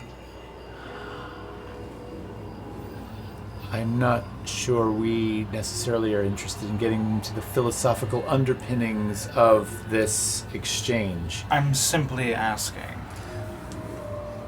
if this is viewed as a sentimental possession rather than an instrument of war. Oh, it's an instrument of war as well, but it's... You're not helping. Through, they said that as long as this is as it appears to be, there's going to be no reason to not get them back, and there is no reason that this is not what it appears to be. And if they choose to kill us for a lack of You're gagged. compliance, you won't. You're gagged. Yeah, what is it you just said? I don't think that came out. For a lack of compliance, you won't get to see it again anywhere. It is on you. If anything happens to Tyr. Follow you again, I will not. Oh, I believe I'm gagged. Through hands over here. Oh, was it that obvious when I went for the player's handbook that you should give it up?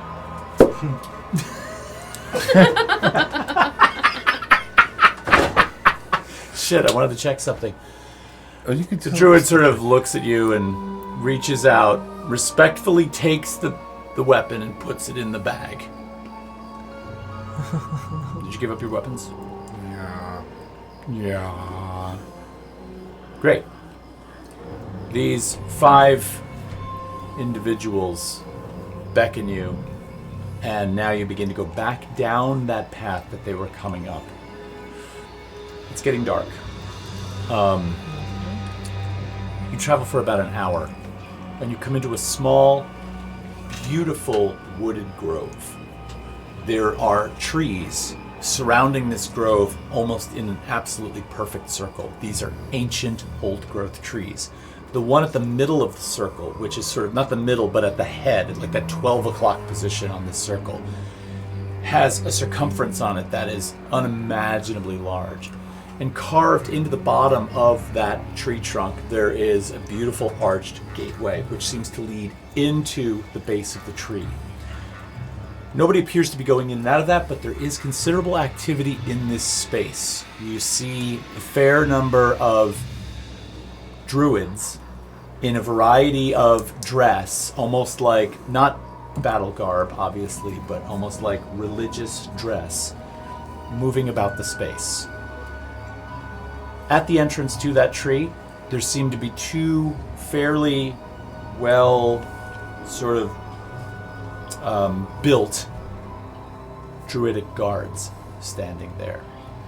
You all come down into this space, and the one that took Tyr from you turns around and looks at the group and says, "You may rest here. Someone will be out in a moment to provide you with something to eat or drink, whatever it is that you request. You will come with us." And so they motion to you, and you see the other group of druids take Remy and pass through inside that doorway that's in the tree. Now, as the 4 of you are sort of hanging about, you are greeted by a couple of young female druids that come out. They have baskets loaded with different types of woodland fruits. One has a large, beautiful pitcher of water, and they begin sort of giving you nourishment. And I'm so sorry. one comes up to you and just gently pats you on the cheek a little bit, takes the pitcher of water, holds your head and tilts you back, and pours water all over your gag, which does sort of dribble in and seep into your mouth, but you're kind of like, right. But you do get a drink. Relearn how to figure out breathing through the nose. What? You shouldn't be able to choke. Right. Right? Right. Right? I'm trying to decide how I want to play this. Because my notes had you in Small Hollow right now. Could end for the night. No, we can't. Okay. You I was fucking hoping got we us. wouldn't end for the night. You got us here. We're playing this. Let's talk. Oh, fuck. Lit. It's Back in a Whispers moment. night. Be back in a moment. I won't be Okay. long, I promise. Okay. We could have been so good together. Maybe it's better this way.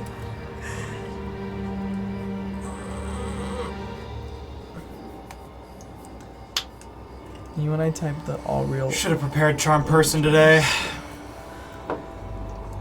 He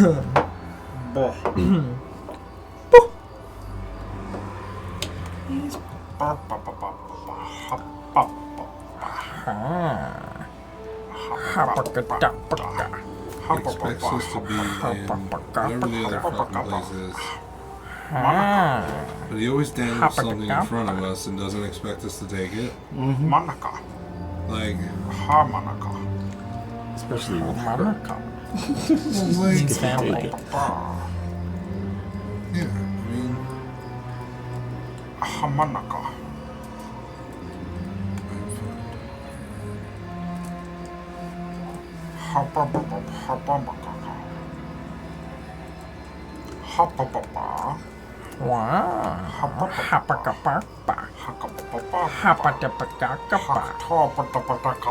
Oh no, you said hawk too. I'm done.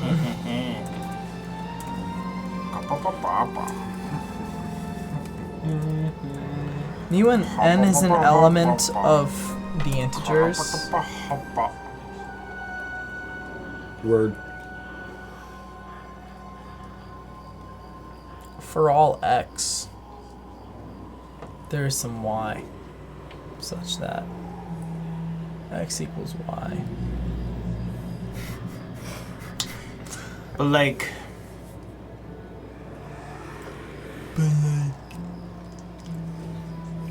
given that x and y are integers. but like,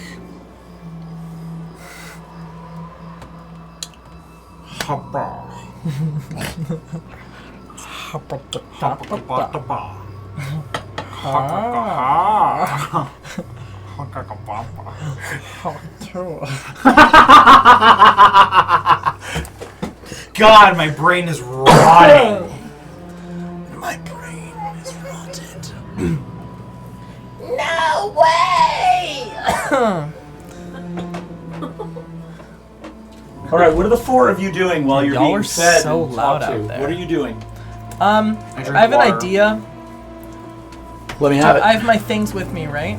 You have your things with you, Right. yes. I want to take out a piece of paper, cut a small hole in it. Probably have to like rip it out with my fingers because I don't have any sharps on me. Small enough to read like a singular word at a time in this book. All right. Now, what I want to do. Would I seem to remember where that entry about Tryphon was? Sure. Okay, I'm gonna open up to that entry. I'm gonna cover the paper with that piece of paper, and I'm gonna line up a word inside that little hole. I'm gonna randomly select a word on the page 10 times and see what sort of information I can ascertain without risking the absolute worst possible future. Seems like a real long shot to get anything out of there. Yeah, I'm just a little curious. Roll a D100 for me. Oh, fucking awesome. What are you doing? What are the rest of you doing? Now you've traveled Druid. all this way into the woods and you're Druid stuck. is steaming, I'll bet. and she has hawked the druid that has Tyr. And did that druid walk through the gate door Yeah. tree? Yeah. She's just staring at that door, Okay. like burning through it with the flame of 1,000 white hot suns. Just pissed. What are the things that I'll get you in 1 second. What are the things that your staring gets you in your intensity, in your absolute disconnect from Tyr and the fury that creates within you? There's a certain aloofness in this space that you've just sort of been discarded in, left in. You're not tied up. There's no one standing over you watching you. As a matter of fact, some of the druids that have come around and fed you and watered you have walked away. And you just kind of like left looking around this space. What'd you roll in the D100? 21. 21. Yeah. Nothing. Word. Word. Probably like Baloney. the Word. Date. A. Page number. Right. Word. What is that date, by the way? What is the date? Yeah. On this particular page, Yeah. as you look at it, that date is a date that is probably... Hold on a minute, let me tell you. Let's figure out how we're going to do this. Ooh. Okay. That date looks like it's next year. Like an exact year away? Or? Approximately. It looks like it's within the next year. Okay. Interesting. Thyla, what are you doing? Bran, what are you doing? Tyler's gonna sit down next to Thrud.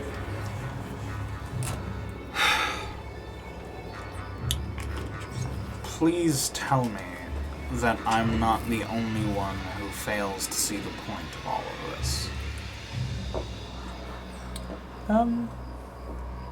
It is not that they don't see the point of it. I understand that this has been a thing that she needs to do. But my frustrations lie in the fact that A, Tyr is on the other side of that tree, Indeed. and B, we are a rudderless ship. Any puppy dog that looks at us the right way, we follow. Right now, all I give a fuck about is Tyr and getting it back in my hands.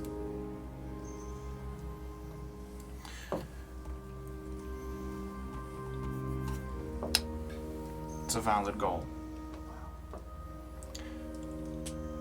I'll tell you what. If you don't get Tyr back, and I reach into my bag, and I just kind of take out the edge of the big bottle of 150 proof rum and put it back into the bag, and I lean in real close. Set this bitch ablaze together. Oh, no. But only if you don't get Tyr back. Afterwards, Oh, no. we should put a north to this compass of ours.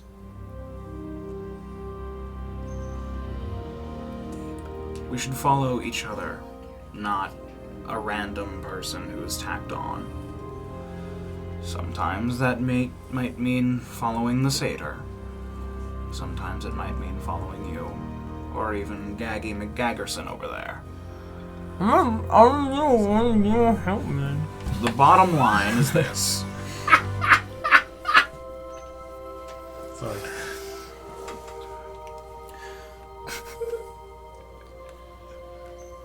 The one constant that I've seen is that this group, for the most part, has stuck together.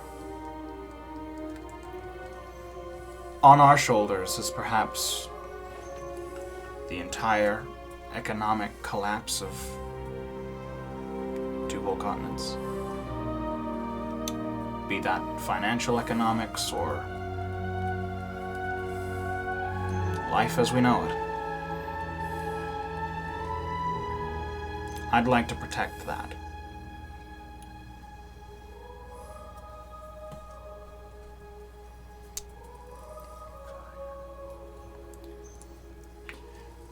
I don't necessarily want nothing to die. Life, death, and undeath, it's all this messy web of deciding what's right, what's wrong, what hits at the right time or the wrong time. An untimely death could lead to a timely undeath. Are we alive? For the moment.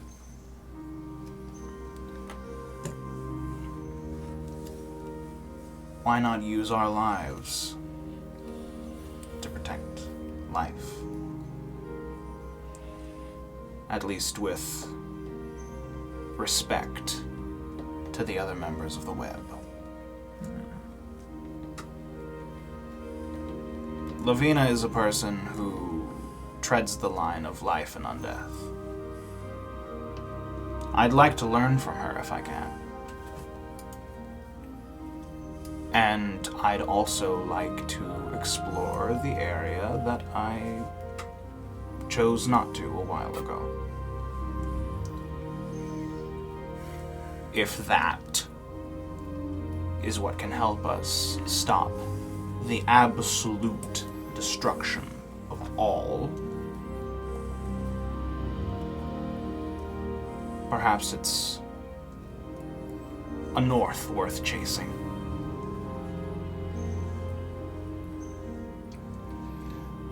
But for now,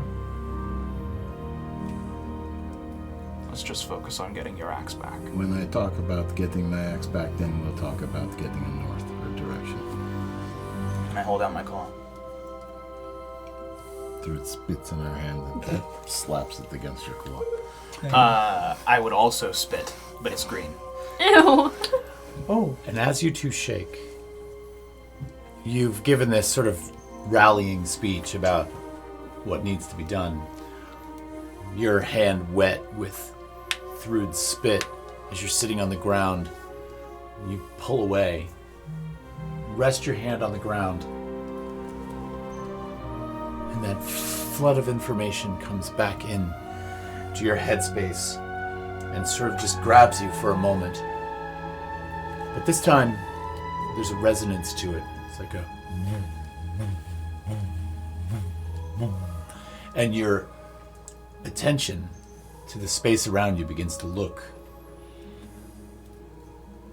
And through that doorway in the tree, where it goes in, you see a pulse of light. Oh, no. And you can feel it through your body. It is deep. This is not something that exists in the simple communication of the things that you've been talking to. There is something powerful in that pulse. It's pulling on you. I want to kind of mentally reach for that pull, and I want to send a thought down that line. I'll bring you home. You see that pulsation beyond the space, that moment of light. As you say that, it changes in tonality and color just slightly to almost something that went from cold to warm, from an icy white pulsating glow on the other side of that door to something that just has a slight pinkish tone to it that just kind of like... There's something there.